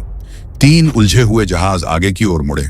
उनके डेक लाल अराजकता में बदल गए क्योंकि लोग तलवार और कुल्हाड़ी से एक दूसरे पर हमला कर रहे थे। थोड़ा और, डेवोस सीवर्थ ने योद्धा से विनती की, उसे थोड़ा और घुमाओ, मुझे उसका चौड़ा हिस्सा दिखाओ। योद्धा जरूर सुन रहा होगा। ब्लैक बेथा और लेडी मारिया एक दूसरे के पल भर में लेडी शेम के किनारे से टकराईं। उसके आगे और पीछे इतनी जोर से टकराईं कि लोग लेडी ऑफ सिल्क के डेक से 3 नावों की दूरी पर गिर गए। डेवोस ने अपनी जीभ लगभग काट ली जब उसके दांत आपस में टकराए। उसने खून थूका। अगली बार अपना मुंह बंद रखना, मूर्ख। 40 साल समुद्र में, और फिर भी यह पहली बार था जब उसने किसी दूसरे जहाज को टक्कर मारी थी। उसके तीरंदाज अपनी मर्जी से तीर छोड़ रहे थे। वापस पानी में जाओ, उसने आदेश दिया। जब ब्लैक बेथा ने अपनी पतवारें उलटी तो नदी उसके छोड़े हुए छेद में घुस गई और लेडी शेम उसकी आंखों के सामने टुकड़े टुकड़े हो गई और दर्जनों लोग नदी में गिर गए। कुछ जीवित लोग तैर गए, कुछ मृत लोग बह गए। भारी मेल और प्लेट में सवार लोग नीचे डूब गए। जीवित और मृत दोनों ही समान रूप से। डूबते हुए लोगों की दलीलें उसके कानों में गूंज रही थीं। एक हरे रंग की चमक ने उसकी नजर को पकड़ा, आगे और बंदरगाह की ओर। हेलो दोस्तों, ये हमारा वीडियो है। वीडियो को आप ले सकते हैं, हमें कोई समस्या नहीं है। नॉवेल ऑफ किंग चैनल को सब्सक्राइब करें, लाइक, शेयर और ज्यादा से ज्यादा कमेंट करना। अगले पार्ट के लिए धन्यवाद। और ऐंठते हुए पन्ना सांपों का एक घोंसला क्वीन एलिसन के पिछले हिस्से से जलता और फुफकारता हुआ निकला। एक पल बाद डेवोस ने जंगल की आग की भयानक चीख सुनी। उसने मुंह बनाया। जलती हुई पिच एक चीज थी, जंगल की आग बिल्कुल दूसरी, बुरी चीज और लगभग कभी न बुझने वाली। इसे एक लबादे के नीचे दबाओ और लबादा आग पकड़ लेगा। इसके एक कण को अपनी हथेली से मारो और तुम्हारा हाथ जल उठेगा। जंगल की आग पर पेशाब करो और तुम्हारा लिंग जरे इस पर अंतिम जल जाएगा। पुराने नाविकों को कहना पसंद था। फिर भी सरेमरी ने उन्हें कीमियागरों के घिनौने पदार्थ का स्वाद चखने की उम्मीद करने के लिए चेतावनी दी थी। सौभाग्य से कुछ सच्चे पायरोमैंसर बचे थे। वे जल्द ही भाग जाएंगे, सरेमरी ने उन्हें आश्वासन दिया था। दावोस ने आदेश जारी किए। पतवारों का एक समूह आगे बढ़ा जबकि दूसरा पानी में पीछे चला गया और गैली आ गई। लेडी मारिया ने भी स्पष्ट रूप से जीत हासिल की और यह अच्छी बात थी। आग रानी एलिसन और उसके दुश्मनों पर उससे कहीं अधिक तेजी से फैल रही थी जितना उसने सोचा होगा। हरे रंग की लपटों में लिपटे पुरुष पानी में कूद पड़े। एक बैल के आकार का जहाज ब्लैक बेथा और रेत के बीच में गिरा, जिससे दोनों जहाज हिल गए और डेक पर मौजूद हर व्यक्ति भीग गया। दूसरा, जो बहुत छोटा नहीं था, बोल्ड लाफ्टर में जा गिरा। वेलारियन गैली में विस्फोट हुआ, जैसे किसी बच्चे का खिलौना टावर से गिरा हो, जिससे एक आदमी की बाह जितनी लंबी किरचें उड़ी। काले धुएं और घूमती हरी आग के बीच डेवोस ने नदी के नीचे की ओर जाती छोटी नावों के झुंड को देखा। घाटों और घाटियों, बजरों, नावों और पतवारों का एक भ्रम जो तैरने के लिए बहुत सड़े हुए लग रहे थे। यह हताशा की बू आ रही थी। इस तरह की बहती लकड़ी लड़ाई का रुख नहीं मोड़ सकती, केवल रास्ते में आ सकती है। उसने देखा कि युद्ध की रेखाएं निराशाजनक रूप से उलझी हुई थीं। बंदरगाह की ओर लॉर्ड स्टेफन, रैग्ड जेना और स्विफ्ट स्वॉर्ड टूट गए थे और नदी के ऊपर की ओर बढ़ रहे थे। हालांकि स्टारबोर्ड विंग भारी रूप से लगी हुई थी और केंद्र उन ट्रेबुचेट के पत्थरों के नीचे बिखर गया था। कुछ कप्तान नीचे की ओर मुड़ गए, अन्य बंदरगाह की ओर मुड़ गए। उस भीषण बारिश से बचने के लिए कुछ भी किया। फ्यूरी ने शहर पर वापस फायर करने के लिए अपने पिछले गुलेल को घुमाया था, लेकिन वह सीमा से बाहर थी। दीवारों के नीचे पिच के बैरल टूट रहे थे। सेप्टर ने अपने अधिकांश चप्पू खो दिए थे और फेथफुल को टक्कर मार दी गई थी और वह झुकने लगा था। उसने ब्लैक बेथा को अपने बीच में ले लिया और रानी सेर्सी के अलंकृत नक्काशीदार और सोने से मढ़े आनंद जहाज पर एक जोरदार प्रहार किया, जो अब मिठाई के बजाय सैनिकों से भरा हुआ था। टक्कर के कारण उनमें से 1 दर्जन जहाज नदी में गिर गए। जहां बेथा के तीरंदाजों ने उन्हें मार गिराया क्योंकि वे तैरने की कोशिश कर रहे थे। मैथोस की चीख ने उसे बंदरगाह से खतरे के बारे में सचेत किया। लैनिस्टर गैली में से एक टक्कर मारने वाला था। स्टारबोर्ड की ओर कठिन, डेवोस चिल्लाया। उसके आदमियों ने बजरे को मुक्त करने के लिए अपने चप्पू का इस्तेमाल किया। ये भी तय, जबकि अन्य ने गैली को इस तरह मोड़ दिया कि उसका अगला हिस्सा व्हाइट हार्ट की ओर बढ़ रहा था। एक पल के लिए उसे डर लगा कि वह बहुत धीमा हो गया है, कि वह डूबने वाला है। लेकिन धारा ने ब्लैक बेथा को झुलाने में मदद की और जब प्रभाव आया तो यह केवल एक झटका था। दोनों पतवार एक दूसरे से रगड़ रहे थे। दोनों जहाजों के चप्पू टूट गए। लकड़ी का एक नुकीला टुकड़ा उसके सिर के पास से उड़ गया, जो किसी भाले की तरह तीखा था। डेवोस ने झिझकते हुए कहा, उस पर चढ़ो। उसने चिल्लाया। ग्रैपलिंग लाइंस फेंकी गईं। उसने अपनी तलवार खींची और उन्हें खुद रेलिंग के ऊपर ले गया। व्हाइट हार्ट के चालक दल ने रेलिंग पर उनका सामना किया, लेकिन ब्लैक बेथा के सैनिकों ने उन्हें चीत्कार करते हुए स्टील की लहर में उड़ा दिया। डेवोस ने दबाव के बीच से लड़ाई की, दूसरे कप्तान की तलाश की, लेकिन उसके पहुंचने से पहले ही वह आदमी मर चुका था। जब वह शव के ऊपर खड़ा था तो किसी ने उसे पीछे से कुल्हाड़ी से पकड़ लिया, लेकिन उसके हेलमेट ने वार को पलट दिया और उसकी खोपड़ी में झंझनाहट हुई, जबकि वह फट सकती थी। स्तब्ध, वह केवल लुढ़कने के अलावा कुछ नहीं कर सकता था। उसका हमलावर चीखता हुआ हमला कर रहा था। डेवोस ने अपनी तलवार दोनों हाथों से पकड़ी और उसे आदमी के पेट में घुसा दिया। उसके चालक दल के एक सदस्य ने उसे वापस अपने पैरों पर खड़ा किया। कप्तान सर, हार्ट हमारा है। यह सच था, डेवोस ने देखा। अधिकांश दुश्मन मर चुके थे, मर रहे थे या हार मान चुके थे। उसने अपना हेलमेट उतार दिया, अपने चेहरे से खून पोंछा और अपने जहाज पर वापस आ गया। सावधानी से आदमियों की आंतों से सने बोर्डों पर चल रहा था। मैथोस ने उसे रेलिंग पर वापस लाने में मदद करने के लिए हाथ बढ़ाया। उन कुछ पलों के लिए ब्लैक बेथा एट व्हाइट हार्ट तूफान के बीच में शांत नजर थे। रानी एलिसन और लेडी ओइज फुसिल्क अभी भी एक साथ बंद एक हरे रंग की नरक की तरह थीं, जो नीचे की ओर बह रही थीं और लेडी शेम के टुकड़ों को खींच रही थीं। मेरिश की एक नाव ने उन पर जोरदार हमला किया था और अब उसमें भी आग लग गई थी। कैट तेजी से डूब रहे करेजियस के लोगों से मुकाबला कर रहा था। ड्रैगन्सबेन के कप्तान ने उसे 2 घाटों के बीच से निकालकर उसके निचले हिस्से को चीर दिया था। उसके चालक दल ने तीरंदाजों और सैनिकों के साथ दीवारों पर हमला करने के लिए किनारे पर कदम रखा। रेड रेवन उसका टक्कर खाकर धीरे धीरे झुक रहा था। स्टैग ऑफ द सी एगन बॉर्डर दोनों से लड़ रहा था, लेकिन हृदय जोफ्रे के वफादार आदमी के ऊपर उठ गया था। फ्यूरी, जिसका गर्वित धनुष एक चट्टान से टूट गया था, गॉड्स ग्रेस से भिड़ गया था। उसने लॉर्ड वेलारियन के प्राइड ऑफ ड्रिफ्ट मार्क को लैनिस्टर नदी के 2 धावकों के बीच टकराते हुए देखा। एक को पलट दिया और दूसरे को आग के तीरों से जला दिया। दक्षिणी तट पर शूरवीर अपने घोड़ों को कोगों पर ले जा रहे थे और कुछ छोटी गैली पहले से ही सैनिकों से लदी हुई अपना रास्ता बना रही थी। उन्हें डूबते जहाजों और बहती जंगली आग के बीच सावधानी से चलना था। राजा स्टैनिस का पूरा बेड़ा अब नदी में था, सिवाय सल्लाधोर सान के लिसेनी के। जल्द ही वे ब्लैक वाटर को नियंत्रित कर लेंगे। सर इमरी की जीत होगी। आया इसे ही डेवोस ने सोचा, और स्टैनिस अपने सेनापति को पार ले जाएगा। लेकिन भगवान भला करे, इसकी कीमत। Captain sir. मैथोस ने उसके कंधे को छुआ। यह स्वॉर्डफिश थी। उसके दो किनारे के चप्पू ऊपर नीचे हो रहे थे। उसने कभी अपने पाल नीचे नहीं किए थे और कुछ जलती हुई राल उसके रस्सियों में फंस गई थी।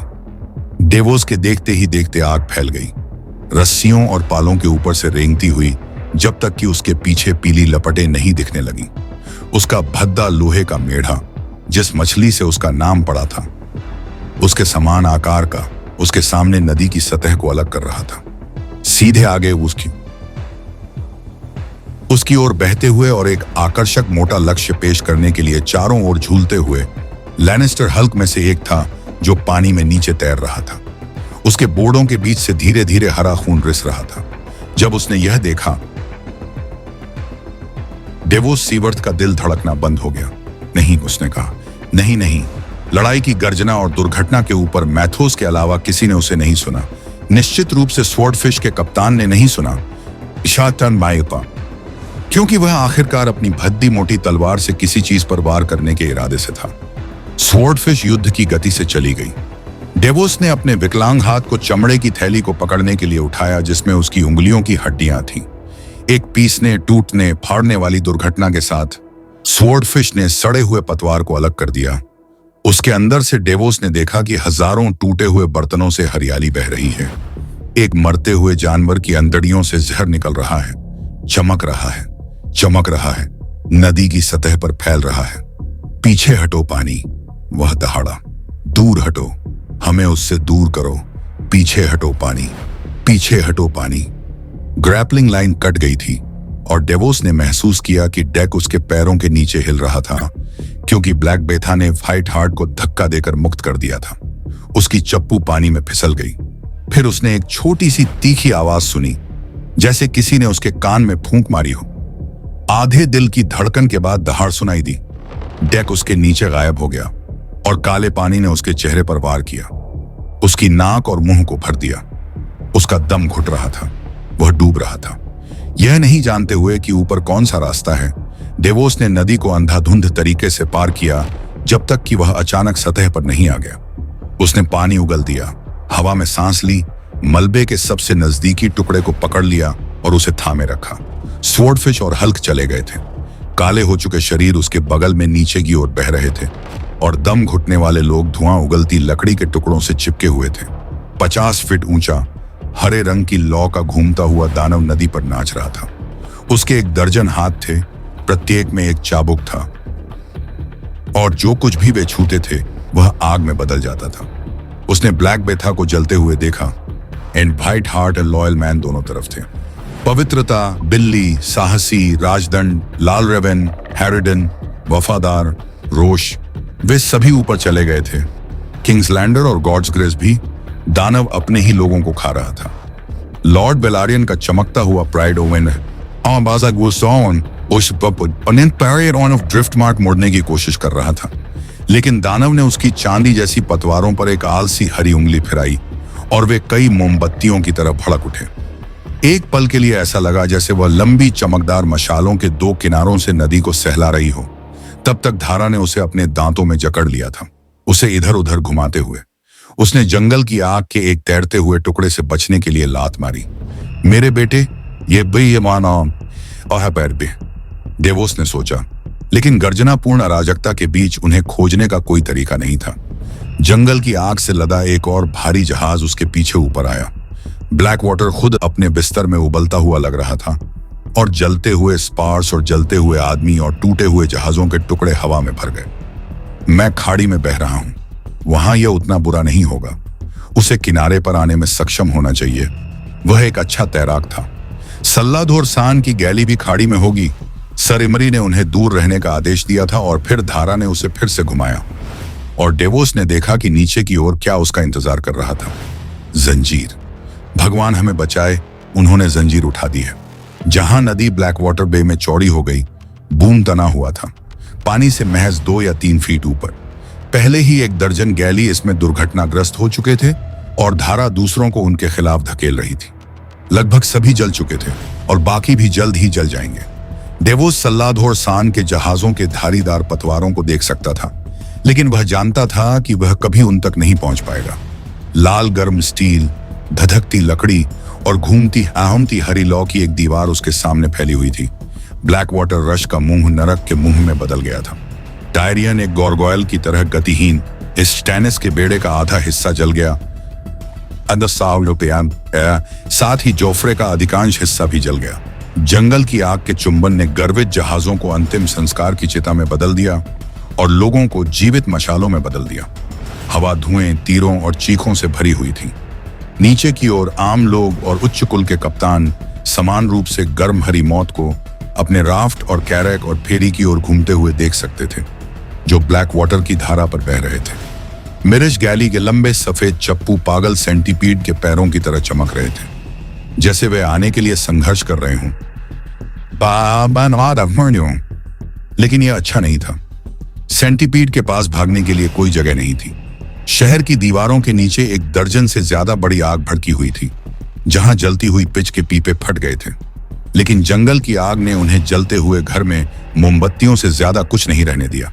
उसी मुल्क में उनके नारंगी और लाल रंग के झंडे जेड होलोकॉस्ट के खिलाफ बेमतलब ढंग से फड़फड़ा रहे थे।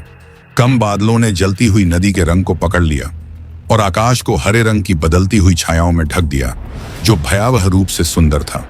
एक भयानक सुंदरता, ड्रैगन फायर की तरह।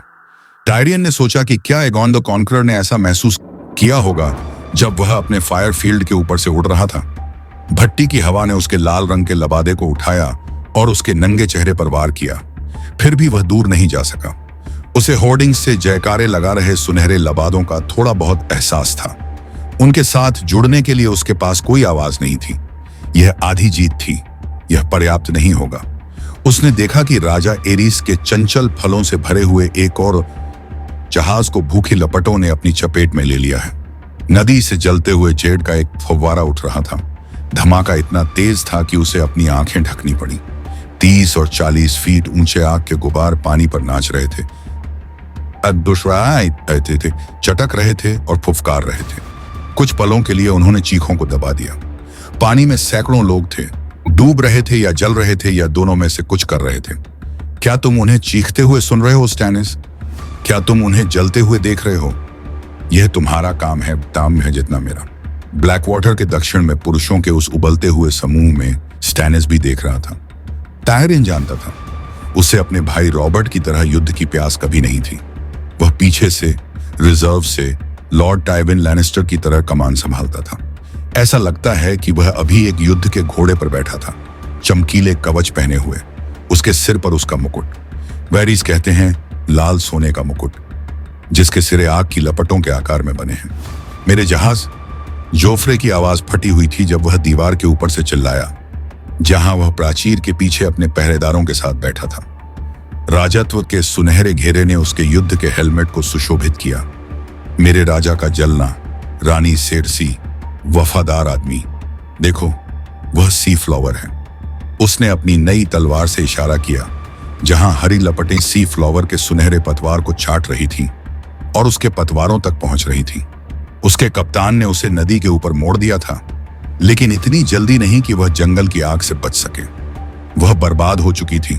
टायरियन जानता था, कोई और रास्ता नहीं था। अगर हम उनसे मिलने के लिए आगे नहीं आते तो स्टैनिस को जाल का पता चल जाता। एक तीर और एक भाला, यहां तक कि एक गुलेल से पत्थर भी निशाना बनाया जा सकता था। लेकिन जंगल की आग की अपनी इच्छा होती है। एक बार छोड़ दिए जाने के बाद यह केवल मनुष्यों के नियंत्रण से परे था। इसमें कोई मदद नहीं की जा सकती थी। उसने अपने भतीजे से कहा, हमारा बेड़ा किसी भी हालत में बर्बाद हो चुका था। मर्लोन के ऊपर से भी वह प्राचीर को देखने में बहुत छोटा था, इसलिए उसने उन्हें ऊपर चढ़ने के लिए कहा था। युद्ध की लपटें और धुआं और अराजकता ने टायरियन के लिए यह देखना असंभव बना दिया कि महल के नीचे नदी में क्या हो रहा था, लेकिन उसने इसे अपने मन की आंखों से 1000 बार देखा था। ब्रॉन ने उस समय बैलों को गति में ला दिया होगा जब स्टैनिस का जहाज रेड कीप के नीचे से गुजरा था। चेन बहुत भारी थी और बड़ी चरखी धीरे धीरे घूम रही थी, चरमरा रही थी और गड़गड़ाहट कर रही थी। जब तक पानी के नीचे धातु की पहली झलक दिखाई देती, तब तक हड़पने वाले का पूरा बेड़ा निकल चुका होता। कड़ियां गीली होकर बाहर निकलती, कुछ कीचड़ से चमकती, कड़ी दर कड़ी, जब तक कि पूरी बड़ी चेन तनी हुई न हो। राजा स्टैनिस ने अपने बेड़े को ब्लैक वाटर तक पहुंचाया था, लेकिन वह फिर से नाव नहीं चलाना चाहता था। फिर भी कुछ लोग भाग रहे थे। नदी की धारा एक मुश्किल चीज थी और जंगल की आग उतनी समान रूप से नहीं फैल रही थी जितनी उसने उम्मीद की थी। मुख्य चैनल पूरी तरह से जल रहा था, लेकिन बहुत से मेयरमैन दक्षिणी तट की ओर चले गए थे और बिना किसी नुकसान के बच निकलने की कोशिश कर रहे थे। और कम से कम 8 जहाज शहर की दीवारों के नीचे उतरे या बर्बाद हुए। एक देखा इस तरीज बहालार हुआ है, लेकिन यह एक ही बात है, उन्होंने लोगों को किनारे पर पहुंचाया है। इससे भी बुरी बात यह है कि दुश्मन की पहली 2 युद्ध पंक्तियों के दक्षिणी विंग का एक अच्छा हिस्सा नरक से काफी ऊपर था जब हल्क ऊपर गए थे। स्टैनिस के पास अनुमानतः 30 या 40 गैली रह गए होंगे। एक बार जब वे अपना साहस वापस पा लेंगे तो अपने पूरे दल को पार लाने के लिए पर्याप्त से अधिक। इसमें थोड़ा समय लग सकता है, यहां तक कि सबसे बहादुर भी अपने हजारों साथियों को जंगल की आग में जलते हुए देखकर निराश हो जाएगा। हेलेन ने कहा कि कभी कभी पदार्थ इतना गर्म जलता है कि मांस वसा की तरह पिघल जाता है। फिर भी ऐसा होने पर भी टायरियन को अपने आदमियों के बारे में कोई भ्रम नहीं था। अगर लड़ाई खराब होती दिखती है तो वे टूट जाएंगे और वे बुरी तरह टूटेंगे। जैकलिन बायवॉटर ने उन्हें चेतावनी दी थी, इसलिए जीतने का एकमात्र तरीका यह सुनिश्चित करना था कि लड़ाई शुरू से अंत तक मधुर रहे। वह नदी के किनारे के घाटों के जले हुए खंडहरों के बीच से काले आकार की आकृतियां चलती हुई देख सकता था। उसने सोचा कि एक और उड़ान का समय आ गया है। लोग कभी इतने कमजोर नहीं थे जितना कि जब वे पहली बार किनारे पर लड़खड़ाते थे। उसे दुश्मन को उत्तरी किनारे पर इकट्ठा होने का समय नहीं देना चाहिए। वह मर्लोन से नीचे उतरा। लॉर्ड जैकलिन से कहो कि नदी के किनारे हमारा दुश्मन है, उसने बायवॉटर द्वारा नियुक्त धावकों में से एक से कहा। दूसरे से उसने कहा, मेरी शुभकामनाएं सर अर्नल्ड तक पहुंचाओ और उनसे वेश्याओं को 30 डिग्री पश्चिम की ओर घुमाने के लिए कहो। यह कोण उन्हें पानी में दूर तक, यदि उतनी दूर नहीं तो फेंकने की अनुमति देगा। मां ने वादा किया था कि मैं वेश्याओं को पा सकता हूं। जोफ्रे ने कहा।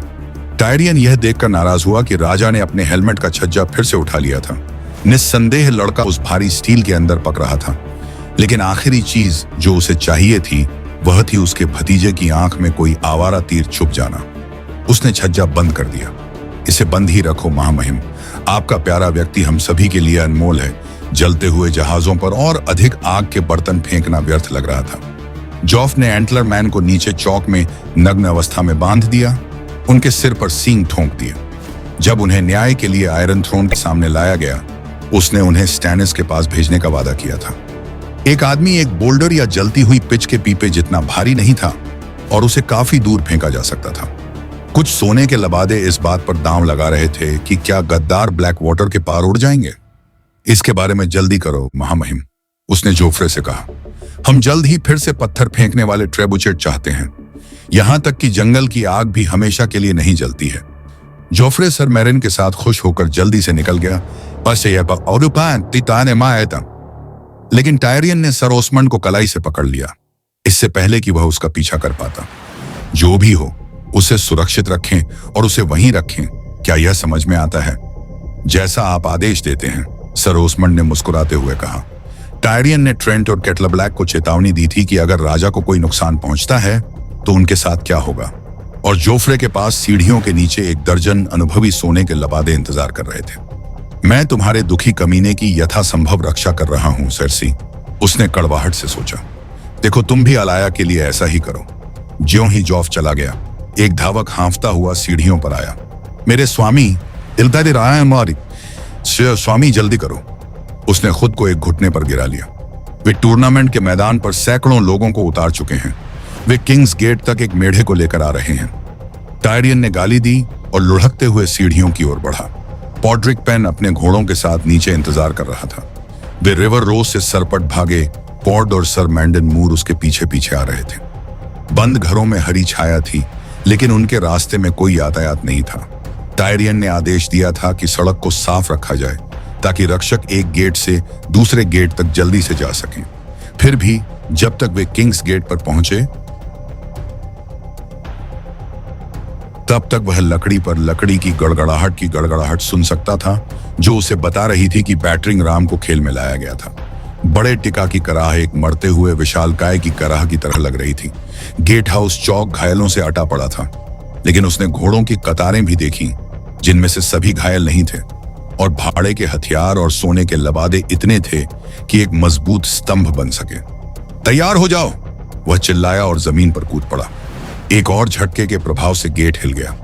यहां कौन आदेश दे रहा है? तुम बाहर जा रहे हो।